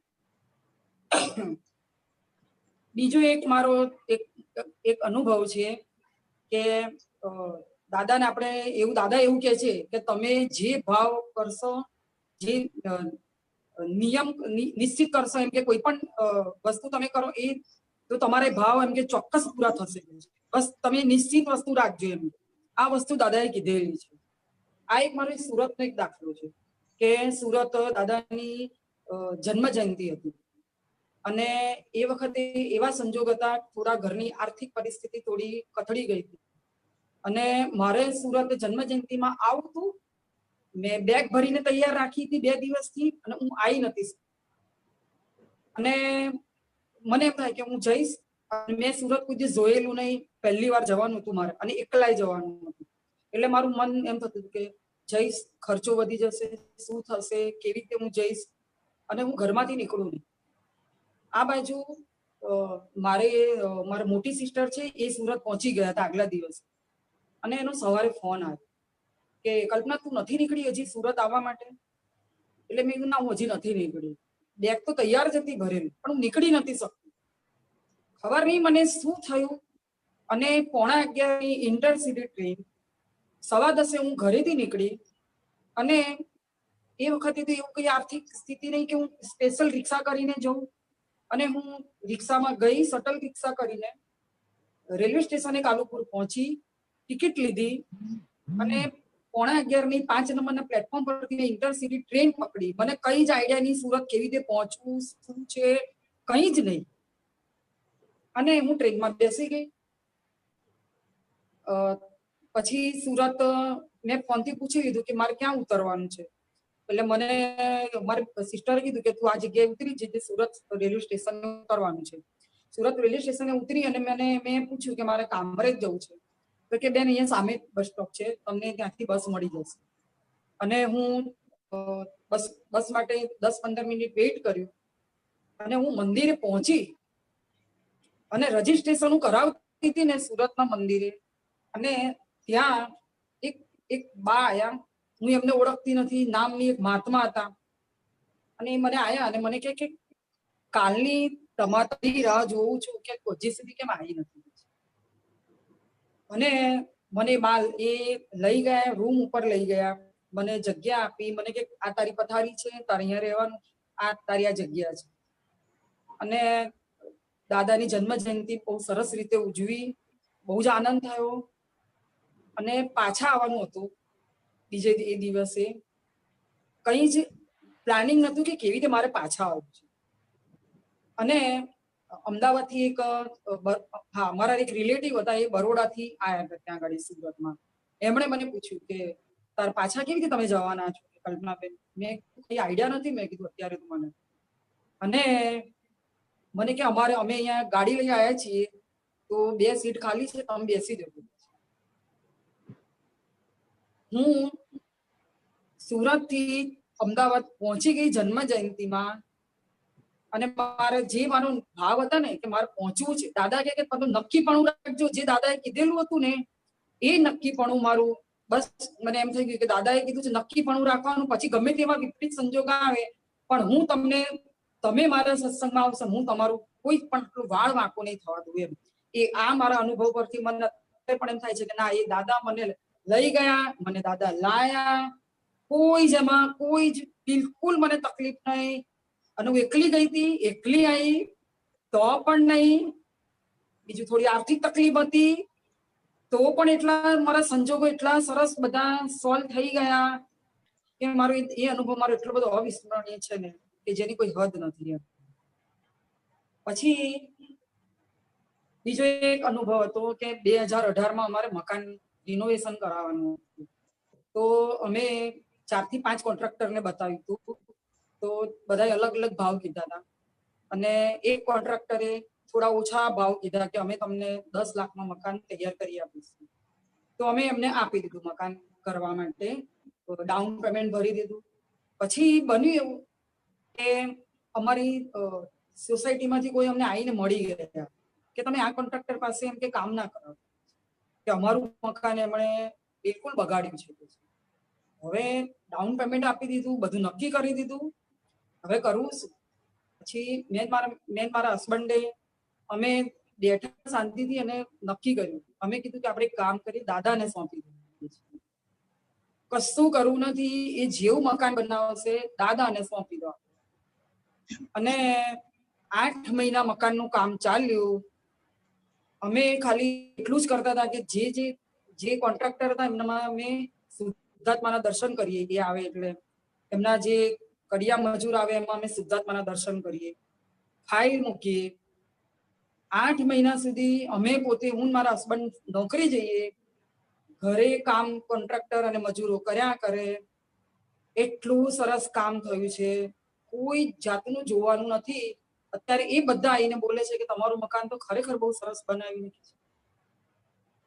એટલે સુધી કે અમારે છેલ્લે મકાન બનાવતા પૈસા ઓછા પડ્યા હતા, ખૂટી ગયા હતા પૈસા, એમ કે કામ વધી ગયું હતું.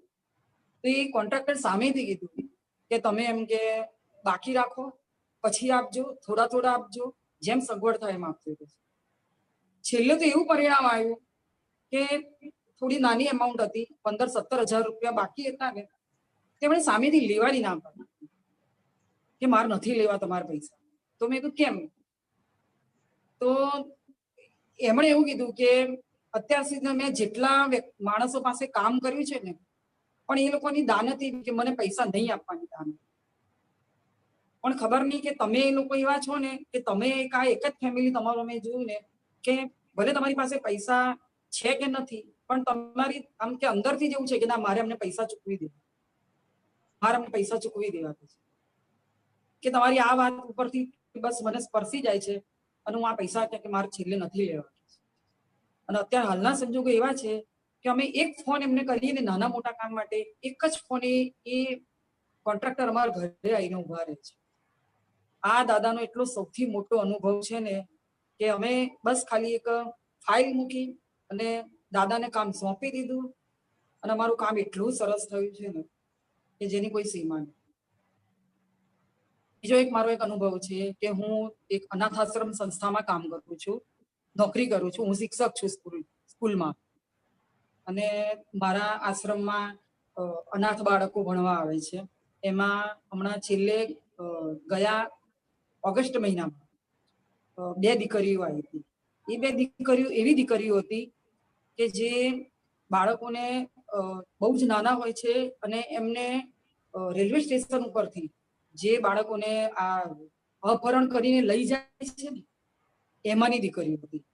અને અપહરણ કરીને લઈ જાય પછી એમનો જે ઉછેર થાય છે, 3 વર્ષની દીકરીનો લઈ ગયા પછી એ દીકરીઓ 10 વર્ષની એમની પાસે રહી અને એમનું જે માનસ બની ગયું કે આપણે નોર્મલ માણસ નહીં, કે ચોરી કરવી, જૂઠું બોલવું, જે લૂંટફાટ કરવી, ખરાબ વર્તન કરવું, એવું એમનું માનસ હતું. અને મારી સંસ્થાએ દીકરીઓ મને સોંપી હતી. મારા માટે તો આમ એક પડકાર હતો, પણ જ્યારે મને દીકરીઓ સોંપીને ત્યારે મને કીધું હતું કે તમે વર્ગમાં એમ કે પાકીટ સાચવજો. આ મને એ ત્યાંથી આશ્રમમાંથી મને આ વસ્તુ એ લોકોએ કીધી હતી કે તમે તમારું પાકીટ સાચવજો કે આ 2 દીકરીઓ આવી છે પણ એ એમનું આ રીતે બહાર રહેલા છે એટલે એ આ રીતનું વર્તન કરશે કે છે. તો મેં સૌથી પહેલા દાદાને, હું 24 કલાક દાદાને મારી સાથે રાખું છું. દાદા છે તો હું છું, બસ હું દાદાને કન્ટિન્યુઅસ દાદાને પ્રાર્થના કર્યા કરું. દાદાને કહું દાદા બસ તમે મારી સાથે રહેજો, દાદા મને આ મુશ્કેલી આવી છે તમે મારી સાથે રહેજો, દાદા મારે આ પ્રોબ્લેમ છે કે દાદા મારે આ રીતનું છે. અને એ દીકરીઓ મને સોંપીને ત્યારે મેં દાદાને પ્રાર્થના કરી કે દાદા આ દીકરીઓ મને સોંપી છે સંસ્થાએ, તો મારે એ દીકરીઓનું સૌથી પહેલા તો માનસ બદલવું છે, એને મારે મારા જેવી બનાવી છે. અને લોકડાઉન શરૂ થયું ફેબ્રુઆરી મહિના સુધી દીકરીઓ મારી સાથે હતી. એટલું બધું એમનામાં પરિવર્તન આવ્યું છે, પણ એ પરિવર્તન મારા કારણે નથી આવ્યું. દાદા મને, હું દાદાને પ્રાર્થના કરું, દાદા મને ગાઈડલાઈન કરે અને હું એ દીકરીઓને સુધારતી હતી એમ કહું તો ચાલે. ત્યારે હાલના સંજોગો એવા છે ને કે એ દીકરીઓ જે એમનું 100% જે હતું ને એમાંથી 70% એમનામાં પરિવર્તન આવી ગયું છે હાલના સંજોગોમાં. આજની જ વાત કરું ને તો એમ 70% એમનામાં ફેરફાર થઈ ગયો છે. પણ હું દાદાને ફાઇલ એપ્લાય કરું છું અને એ દીકરીઓ બદલાતી જાય છે. આ મારા માટે બહુ જ મને દાદા મદદ કરે છે, કે બહુ જ પડકાર છે. બીજો એક મારો એક અનુભવ છે કે લોભની ગાંઠ મને બહુ હતી. તો એક વખત હું બહાર જતી હતી અને રસ્તામાં મેં 2 બ્લાઇન્ડ વ્યક્તિને જોયા હતા. તો પાકીટ ખોલ્યું પણ મારાથી તેમને મદદ ના થઈ. તો એ જ વખતે મેં ત્યાં ઉભા મેં દાદાને પ્રાર્થના કરી, દાદા ફાઇલ નંબર 1 ને આટલી બધી લોભની ગાંઠ છે કે પાકીટ ખોલે ને એ મદદ નથી કરી શકતી. ખબર નહીં શું પરિવર્તન થઈ ગયું એ દિવસથી આજ દિન સુધી કે મેં એ બ્લાઇન્ડને શોધવા માટે મેં આખું મણિનગર 15 મિનિટ ફરી અને મેં બ્લાઇન્ડને શોધ્યા, મેં એમને મદદ કરી. પણ એ દિવસથી કે આજ દિન સુધી મારી લોભની ગાંઠ છૂટી ગઈ છે, બિલકુલ છૂટી ગઈ છે કે મને આમ તરત મને મદદ કરવાનું મન થઈ જાય છે. બસ આમ લોભની ગાંઠનું ઉદાહરણ છે મારા માટે. બીજો એક મારો એક બહુ મોટો અનુભવ છે કે મારે એક દીકરી હતી. આ તો બહુ પહેલાની દાદાનું જ્ઞાન લીધું ને તરતની આ વાત છે. તો એ વખતે મને જ્ઞાનની કશી સમજણ નથી પડતી, પણ ખાલી એક વાક્ય મારા ફસી ગયું હતું મારા મગજમાં કે પાપ નહીં કરવાનું. તો મારે એક દીકરી હતી અને પછી એમ કે એના સપોર્ટ માટે એમ કે બીજું બાળક લાવવાનું. તો એ વખતે એવું હતું કે ડોક્ટરો કહી દેતા હતા કે તમારે બાબો છે કે બેબી છે. તો ડોક્ટરે મને કહી દીધું અમને ફેમિલીમાં કે તમારે બેન બીજી પણ દીકરી જ છે. તો મેં કીધું કશો વાંધો નહીં, મેં કીધું ભલે દીકરી હોય, અમારે તો બીજી મોટી બેબી છે, એના અમે સપોર્ટ માટે અમારે આ બીજી દીકરી આવશે અમારા ઘેર. તો ડોક્ટરે મારા હસબન્ડને, મારી મોટી દીકરીને, મને એટલા બધા ઇમોશનલ કરી નાખ્યા હતા ને. એક અઠવાડિયું અમને, એક વીક અમને દવાખાનામાં બોલાયા અને એટલા બધા ઇમોશનલ કરી નાખ્યા કે તમે કેમ બીજી દીકરી આવવા દો છો હાલના સંજોગોમાં, અત્યારે વાતાવરણ આવું છે, મોંઘવારી આટલી છે ને. પણ ખબર નહીં, આમ હું ડોક્ટરની વાતોમાં હું આવી ગઈ, પણ અંદર પેલું છે કે બીજ પડ્યું હતું ને મારું કે પાપ નહીં કરવું. અને મેં એ વખતે મેં દાદાનું જ્ઞાન લઈ લીધું હતું અને દાદાનું જ્ઞાન લીધે બહુ થોડો ટાઈમ 6-1 મહિના થયા અને હું તો દાદા પાસે બેસી ગઈ કે દાદા મારે પાપ નથી કરવું, બસ ગમે તેમ થાય, દાદા મારે પાપ નથી કરવું. મને બીજી કઈ જ્ઞાનની સમજ નથી એ વખતે. અને ખબર નહીં શું મારામાં પરિવર્તન આવી ગયું અને મેં મારા હસબન્ડને ના પાડી દીધી કે મારે દવાખાને નથી જવું. હાલની તારીખમાં પણ મને એ વસ્તુ નથી સમજાતી કે મારી બુદ્ધિ આ કામ ના કરે. અને મેં મારા હસબન્ડને કહી દીધું કે આપણે ડોક્ટર બદલી નાખીએ. તો જે ડોક્ટર આપણને આવું કે છે ને તો આપણે ડોક્ટર જ ના બદલી નાખીએ. અને બીજે દિવસ અમે ડોક્ટર બદલી નાખ્યા. એ દીકરી મારી 18 વર્ષની અત્યારે દીકરી છે. અને દાદાની કૃપા કે એટલી બધી હોશિયાર છે એ દીકરી કે દાદાની કૃપા છે એની ઉપર કે એને અભ્યાસમાં એટલી આગળ છે અને પોતે સ્કોલરશીપથી અત્યારે અભ્યાસ કરે છે. એટલી બધી હોશિયાર દીકરી છે. તો જો દાદાનું જ્ઞાન એ વખતે ના હોત ને તો એમ થાત કે અમે શું કરી નાખત એમ. એ મારા માટે એક બહુ મોટો અનુભવ છે. અને અત્યારે તો દાદાનું જ્ઞાન એ સ્ટેજ ઉપર છે કે હું સતત મારી પોતાની ફાઇલ નંબર 1 ને જોયા કરું છું. અને મારી પોતાની ફાઇલમાં મને અત્યારે ફાઇલ નંબર 1 માં મને શું મને ખામીઓ લાગે છે કે ક્યાં મૂર્છિત થાય છે, વિચારોમાં તન્મયાકાર ક્યાં થઈ જાય છે, પછી ક્યાં બીજાની વાતોમાં આવી જવું કે કોઈને દુઃખ અપાવવાનું એ તો બધું નીકળી ગયું છે. બધું બિલકુલ નીકળી ગયું. મન વચન કાયાથી કોઈને દુઃખ એ તો બિલકુલ નથી અપાતું એમ. અને જો દુઃખ ક્યાંક કઈક બોલી જાય ને તો એટલું બધું દુઃખ થઈ જાય છે કે હું 2-3 અઠવાડિયા સુધી મારાથી પ્રતિક્રમણ થાય. અને સૌથી પહેલી વસ્તુ કે હું તો સામે ચાલીને માફી જ માંગી લઉં છું. સામે ચાલીને હું એ વ્યક્તિની માફી માંગી લઉં કે મારાથી ભૂલ થઈ છે, બસ મને માફ કરો. આટલું બધું મને દાદાનું જ્ઞાન ની મને અસર થઈ ગઈ છે. એટલી બધી પોઝિટિવિટી કે મને નેગેટિવ પણ મને બિલકુલ દેખાતું નથી. ક્યાંય મને નેગેટિવ નથી દેખાતું એમ. બસ મને બધા જ આપતા પુત્રોને મને એક ફાઇલ નંબર 1 ને હું સતત અત્યારે એનો અભ્યાસ કર્યા કરું છું. અને મારી પોતાની જ હું બસ કે હું ફાઇલ નંબર 1 ને જ જોયા કરું છું કે મને મારામાં કઈ ખૂબ ખામીઓ મને દેખાય છે ને એ મારે ખામીઓ બસ મારી કાઢવી છે.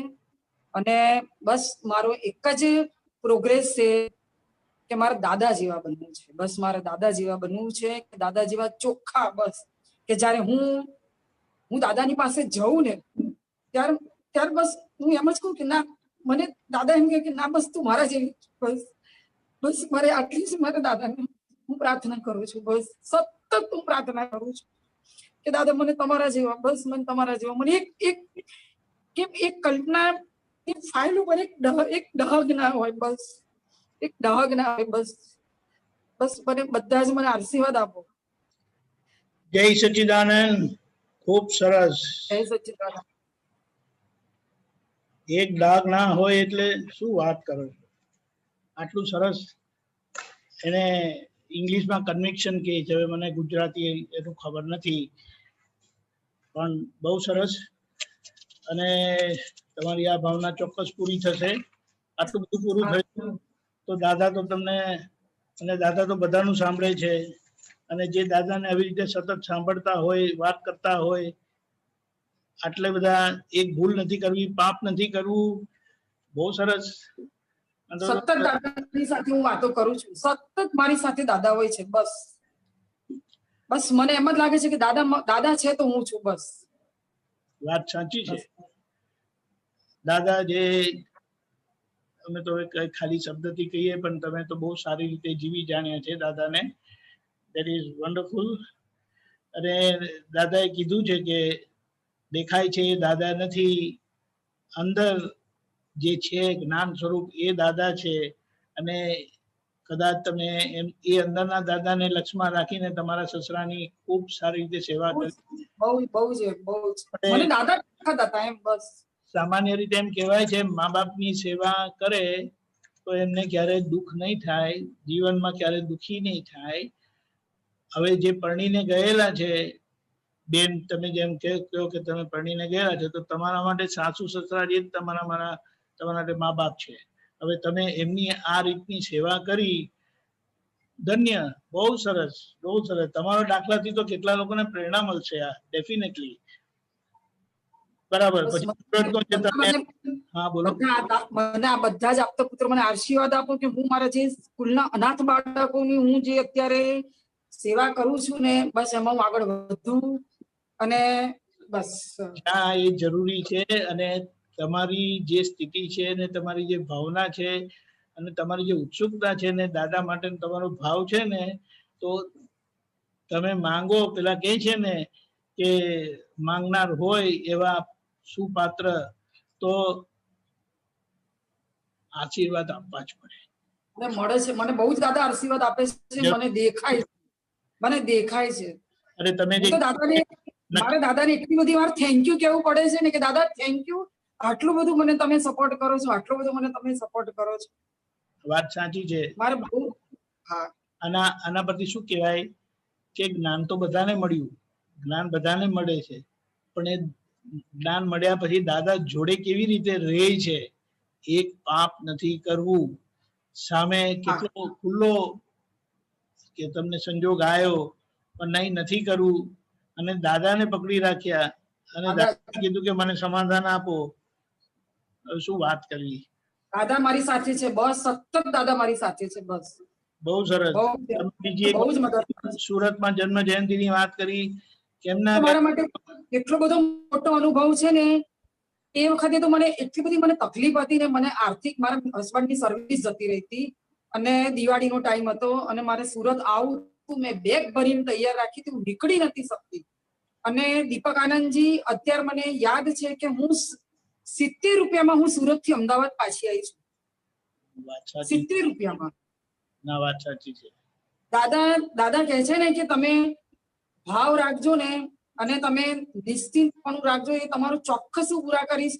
એ દિવસથી આજ દિન સુધી હું દાદાના સત્સંગમાં મારે આવવાનું હોય ને, તો ખાલી હું દાદાને કહી દઉં છું ને હું નીકળી જાઉં છું. બસ હું નીકળી જાઉં છું. વાત સાચી. આપણે એક વસ્તુ ખાલી કહું, સોરી તમને મેં સ્ટોપ કર્યા, પણ દાદાએ કીધું છે કે મને સાચું સોંપનાર મળવો જોઈએ. એટલે દાદા જે સત્સંગ બી કરતા હતા ને, તો પછી અમુક લોકો આવે તે બહુ માથાકૂટ કરે, પૂછપરછ કરે, આમ તર્ક કરે, તેમ તર્ક કરે, ને પછી કઈક એવી વાત બને અને ઉભા થઈને દાદાના માથે પડી જાય, પગે પડી જાય, અને પછી કે દાદા હવે હું કઈ જાણતો નથી, તમે જે તે કરો, પણ મને આમાંથી કાઢો. દાદા કહે કે બસ હવે તમારે જોવાનું નહીં, હવે હું સંભાળી લઈશ, મારે આ જ જોઈતું હતું. કારણ કે લોકોથી કશું થતું નથી અને માને છે હું કઈ કરી શકું એમ છું, એના કરતા મને સોંપી દો તો હું બધું પાર પાડીશ. અને દીપક આનંદજી, બીજી એક વસ્તુ કે મારું ઘર અત્યારે મંદિર છે, દાદાની કૃપા. શું કીધું? તમારું ઘર? મારું ઘર, મારા ફેમિલીમાં અમે 4 મેમ્બર છીએ. મારા સાસુ છે 90 વર્ષના, મારા હસબન્ડ છે, મારી એક બેબી છે 18 વર્ષની, અને હું છું. પણ અમારા ઘરના વ્યવહાર એટલે મંદિર જેવો વ્યવહાર છે એમ. સાચી છે, આટલી ઊંચી સમજણ હોય તો પછી એમાં કઈ પ્રશ્ન જ નથી.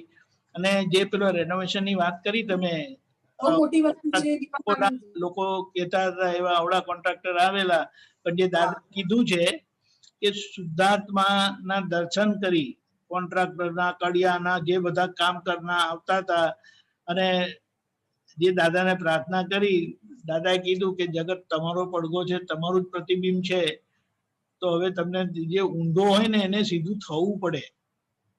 એટલે સુધી કે કોન્ટ્રાક્ટરને ખાલી ફેરફાર કરવાનો તમે કહી દઈએ ને કે આ વસ્તુ અહીંયા કરવાની છે, બેન તમે તાર સર્વિસ જાઓ તો થઈ જશે. અને અમે 11 થી 6 સર્વિસ જઈએ, અમે જયારે પાછા જઈએ ત્યારે એ લોકો બધા નીકળી ગયા હોય. બરાબર. તેમ છતાં પણ એટલું સરસ કામ થયું છે ને, પણ એ દાદાની કૃપા છે, અમારું કશું જ નહીં. દાદા ધ્યાન રાખતા હું એમ જ કહું છું. તમે બહુ મોટા મને દાદા પર બધું છોડી દો છો, અને બહુ સારી વાત છે, બહુ જ સારી વાત છે. અનાથ આશ્રમનો જે તમે દાખલો આપ્યો એ પણ બહુ છે. અત્યારે એ તો મારે એ તો અત્યારે મારી સામે દીકરીઓ છે જ, હાલમાં પણ છે. અને એટલી સુધી કે એ દીકરીઓ મને શું કે છે ખબર છે, ટીચર અમારે નપાસ થઈને તમારા ક્લાસમાં રાખો ને, અમારે નપાસ થવું. અત્યારે મારા ક્લાસમાંથી પ્રમોશન આવ્યું ને એટલે એ પાસ થઈને બીજા ક્લાસમાં ગઈ. તો અત્યારે અમારે ક્લાસ લેવાના હોય છે. અમે અત્યારે સ્કૂલો બંધ છે, પણ અમારે આશ્રમના બાળકોને અમે 2 કલાક ભણાવવાના હોય છે. તો મને એમ કે છે કે ટીચર અમને નપાસ કરી દો અને મને તમારા ક્લાસમાં રાખો. બરાબર. મેં કીધું ના, એ તો બધું એ શક્ય નથી, પણ મેં કીધું તમને જ્યારે પણ તમને જરૂર હશે ત્યારે હું તમારા માટે હાજર છું. વાત સાચી છે, વાત સાચી છે. આ તો જીવનના એવા પડાવ છે કે જ્યાંથી તમને મળ્યું ત્યાંથી આગળ જ વધવાનું હોય છે, પણ જે રીતે તમે આધાર આપ્યો એ બહુ સારું છે. પછી આગળ તમે જે લોભની ગાંઠ માટે કીધું એ બહુ સારું. લોભની ગાંઠ બહુ જબરજસ્ત છે. એ તો અનુભવ મારો એટલો બધો સખત અનુભવ છે ને, એ દિવસથી આજ દિન સુધી લોભની ગાંઠ છૂટી ગઈ છે. તમને એક વાત કહું, હા, લોભની ગાંઠ કોને હોય? જેમની પાસે ભરપૂર પૈસા હોય ને એને લોભની ગાંઠ હોય. જે ભીડમાં હોય અને સમજી વિચારીને વાપરતા હોય ને એમને લોભ નથી કહેવાતો. છતાં તમે એટલે હંમેશા તમે વિચારીને કરો, એના પરિણામ બધું. પણ આ જે ભિખારીને જોઈને જે તમને થયું, આપવા માટે તમને એ ભાવ થયો, એ બહુ સારી વાત છે, બહુ સારી વાત છે. અને આમાં તો કેવું છે, દાદા એક બહુ સરસ વાત કરેલી છે કે બારણું ખુલ્લું રાખ્યું પણ હવા નહીં આવે, આ બાજુનું બારી ખોલી નાખો તો જો એમ કે પૈસાને જવાનો રસ્તો હોય ને તો બીજા પૈસા આવે. હા, હું એ જ વાત કરું તમને કે લોભની ગાંઠ છૂટી છે ને ત્યાંની લક્ષ્મીની કમી નથી પડતી. એ વાત છે, બહુ મોટી વાત. એ વસ્તુ છે કે એક હાથે હું આમ દાન કરું છું ને મને લક્ષ્મી મને આવતી જ જાય, મને કમી નથી પડતી. આ વાત સાચી છે. આમાં એક જ વસ્તુ કહી શકાય કે દાદાએ જે બધા જીવન જીવવાના જે બધા સિદ્ધાંત ખુલ્લા કર્યા છે ને, એ તમે દાદાને પ્રાર્થના કરીને જે તમે જીવ્યા છો, જીવી રહ્યા છો, એનો તમને સીધો દાખલો જ મળે છે. અને તમે કીધું તમારું ઘર મંદિર થઈ ગયું, હવે શું? મને દાદા ચારે બાજુથી મને મદદ કરે છે. બસ મને મુશ્કેલી હું દાદાને કહું ને, દાદા મારું કામ કરી દે. હું દાદાને કહું ને ગમે રીતે, એમ એવું નથી, સારા સંજોગોમાં પણ હું દાદાને કહું છું ને મારું કામ થાય એટલે દાદાને થેન્ક યુ. દાદાને આવીને દાદા મારી સામે જ છે. હું બસ મારા ઘરમાં ચારે બાજુ દાદા હોય છે બસ. અને હું દાદાને થેન્ક યુ બસ. અને પેલા પાપ કીધું એ બહુ સારી વાત કરી, બહુ સારી વાત. દાદા કે અમે એક માંકડને મરવા નથી દેતા. માંકડનો દાખલો માં સાંભળ્યો ને, તો પછી આ તો મનુષ્ય મોટી વસ્તુ હતી. દીપાકાનંદજી આજ દિન સુધી મને પોતાની ખબર નથી પડતી કે મારી બુદ્ધિ મને આવું ના શીખવાડે કે તું ડોક્ટર બદલી નાખ. ના, વાત સાચી, વાત સાચી. આ બુદ્ધિ મને ના બતાવે. ખરું. પણ મને ખબર નહીં, અંદરથી પૂર્ણા થઈ દાદાની કે તું ડોક્ટર બદલી નાખ ને. જે ડોક્ટર તને આવું કે છે, ડોક્ટર પાસે જવાની ક્યાં જરૂર છે? બહુ સરસ, બહુ. અને દાદાની એટલી કૃપા છે કે મારી એ દીકરી બાલ મંદિર થી માંડીને અત્યારે કોલેજમાં ભણે છે ને, તો ફી વિના ભણે છે. બોલો. એ આવનાર વ્યક્તિ એમનું કેવું વ્યવસ્થિત લઈને આવતું હોય છે ને આપણે વિકલ્પો કરીએ કે છોકરી છે કરીને અત્યારે અને હા અત્યારે એ 12માં એને બહુ સારા પર્સન્ટેજ આવે ને તો એને ગવર્મેન્ટ કોલેજમાં અમદાવાદની કેએસ યુનિવર્સિટીમાં એને એડમિશન મળ્યું ને એને ગવર્મેન્ટ એને સ્કોલરશિપ આપે છે. બોલો એટલે અને અવ્વલ નંબર આવે છે કોલેજમાં. બોલો અત્યારે હું એને મને એમ થાય કે દાદા ના હોત ને તો ક્યાં પહોંચતો, ક્યાં પહોંચતો. બધાની વાત આવી છે પણ તમારા માટે એ બહુ વિશેષ છે કારણ કે તમે જે રીતે દાદાની સમજણનો અને દાદાના હસ્તીનો અને દાદાને સમર્પિત ભાવે જે તમે રાખ્યા છે ને બહુ સરસ. કોઈને દુઃખ આપવું નથી, ગમે તે થાય, બહુ મોટી વાત છે. શું વાત કરો. અને જે દાદાએ કીધું મરી જાય ને કીડી આવે છે ને તો બી પ્રતિક્રમણ થઈ જાય મારાથી. કીડી મને પોતામાં આવે ને તો હું પોતું ખસેડી લઉં પણ કીડીને જવા દઉં. વાત સાચી છે. વાત એટલું મને આમ અને એટલું મારાથી હું ધ્યાન રાખું પાપમાં. કેશવાનંદજીએ જે વાત કરી અને સવારે મહેશ આનંદજી જોડે સહજ ક્ષમાની કે એ સૂત્ર હતું કે જે ક્ષમા કરતા થાય ને એમના માટે મોક્ષનો દરવાજો ખુલી જાય છે. એક સૂત્ર હતું ને એમણે કીધું મને બસ બોલો બોલો દાદા બસ હું દાદાને રોજ એ જ પ્રાર્થના કરું કે દાદા હું જ્યારે તમારી પાસે હું આવું ને ત્યારે બસ મારું સ્વરૂપ તમારા જેવું હોય. બસ વાત સાચી છે. મારી એક જ પ્રાર્થના છે દાદા. તમારી ભાવના છે. અને હું ફાઇલ નંબર 1 ને સતત અંદર હું અલગપણું જે કહું છું ને કે ફાઇલ નંબર 1 અને કલ્પના ને બંનેને હું આત્મા અને ફાઇલ નંબર 1 ને સતત બસ હું જોયા કરું છું. એક વિચારમાં તન્મયાકાર થઈ જાય ને ફાઇલ નંબર 1 તોય હું કહું કે કલ્પના આ તારું સ્વરૂપ નથી, તું પાછી વળે અહીંયાથી. અને હું મારા વિચારોમાંથી પાછી વળી જાઉં અને હું પછી બસ મારું આખો દિવસ કીર્તન ભક્તિ વિધિ બસ એ મારા એ પ્રોગ્રેસમાં જ આખો દિવસ આ દાદાના સત્સંગો એમાં જ બસ મારો ટાઈમ. બહુ સરસ. મને નેગેટિવિટીમાં ના જવા દઉં. બરાબર છે. બહુ સારું. નેગેટિવિટીમાં નહીં જવા દેવાનું. તમે બધા તમે એક બહુ છેલ્લા વાત બહુ સરસ કરી. એક ડાઘ રહેવો જોઈએ નહીં. વાહ. નહીં બસ નહીં. એ તો મારા માટે બહુ મોટી વસ્તુ છે. અને હું કેશવાનંદજી તમારે કેવું છે 2 મિનિટ પ્લીઝ. બહુ સરસ સરસ જબરજસ્ત. આ જે દાદા કહેતા હતા ને કે બસ આ જે ભક્તિ થઈ જાય ને તો બહુ થઈ ગયું.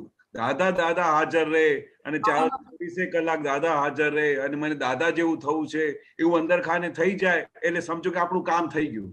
અને પોઝિટિવિટી એટલી બધી મારામાં આવી ગઈ છે ને કે મને અંદરથી અત્યારે એમ જ થયા કરે કે બસ હું દાદાની જેમ ધીમે ધીમે બસ એ સ્વરૂપમાં હું બસ મારી પ્રગતિ છે જે મને દેખાય છે. બસ બહુ સરસ. બહુ સરસ. જય સચ્ચિદાનંદ. ખૂબ ખૂબ આભાર. કરુણાબેન તમારા ઘરે જે હોય એમને બોલાવજો. આપણે ત્રિમંત્ર બોલાવે. કેશવાનંદજી બોલાવજો. હાજી બોલાવો. નમો વિતરાગા. 1 મિનિટ ઘરમાંથી આવે છે. ઘરમાંથી આવે એટલે આપણે બોલાવો.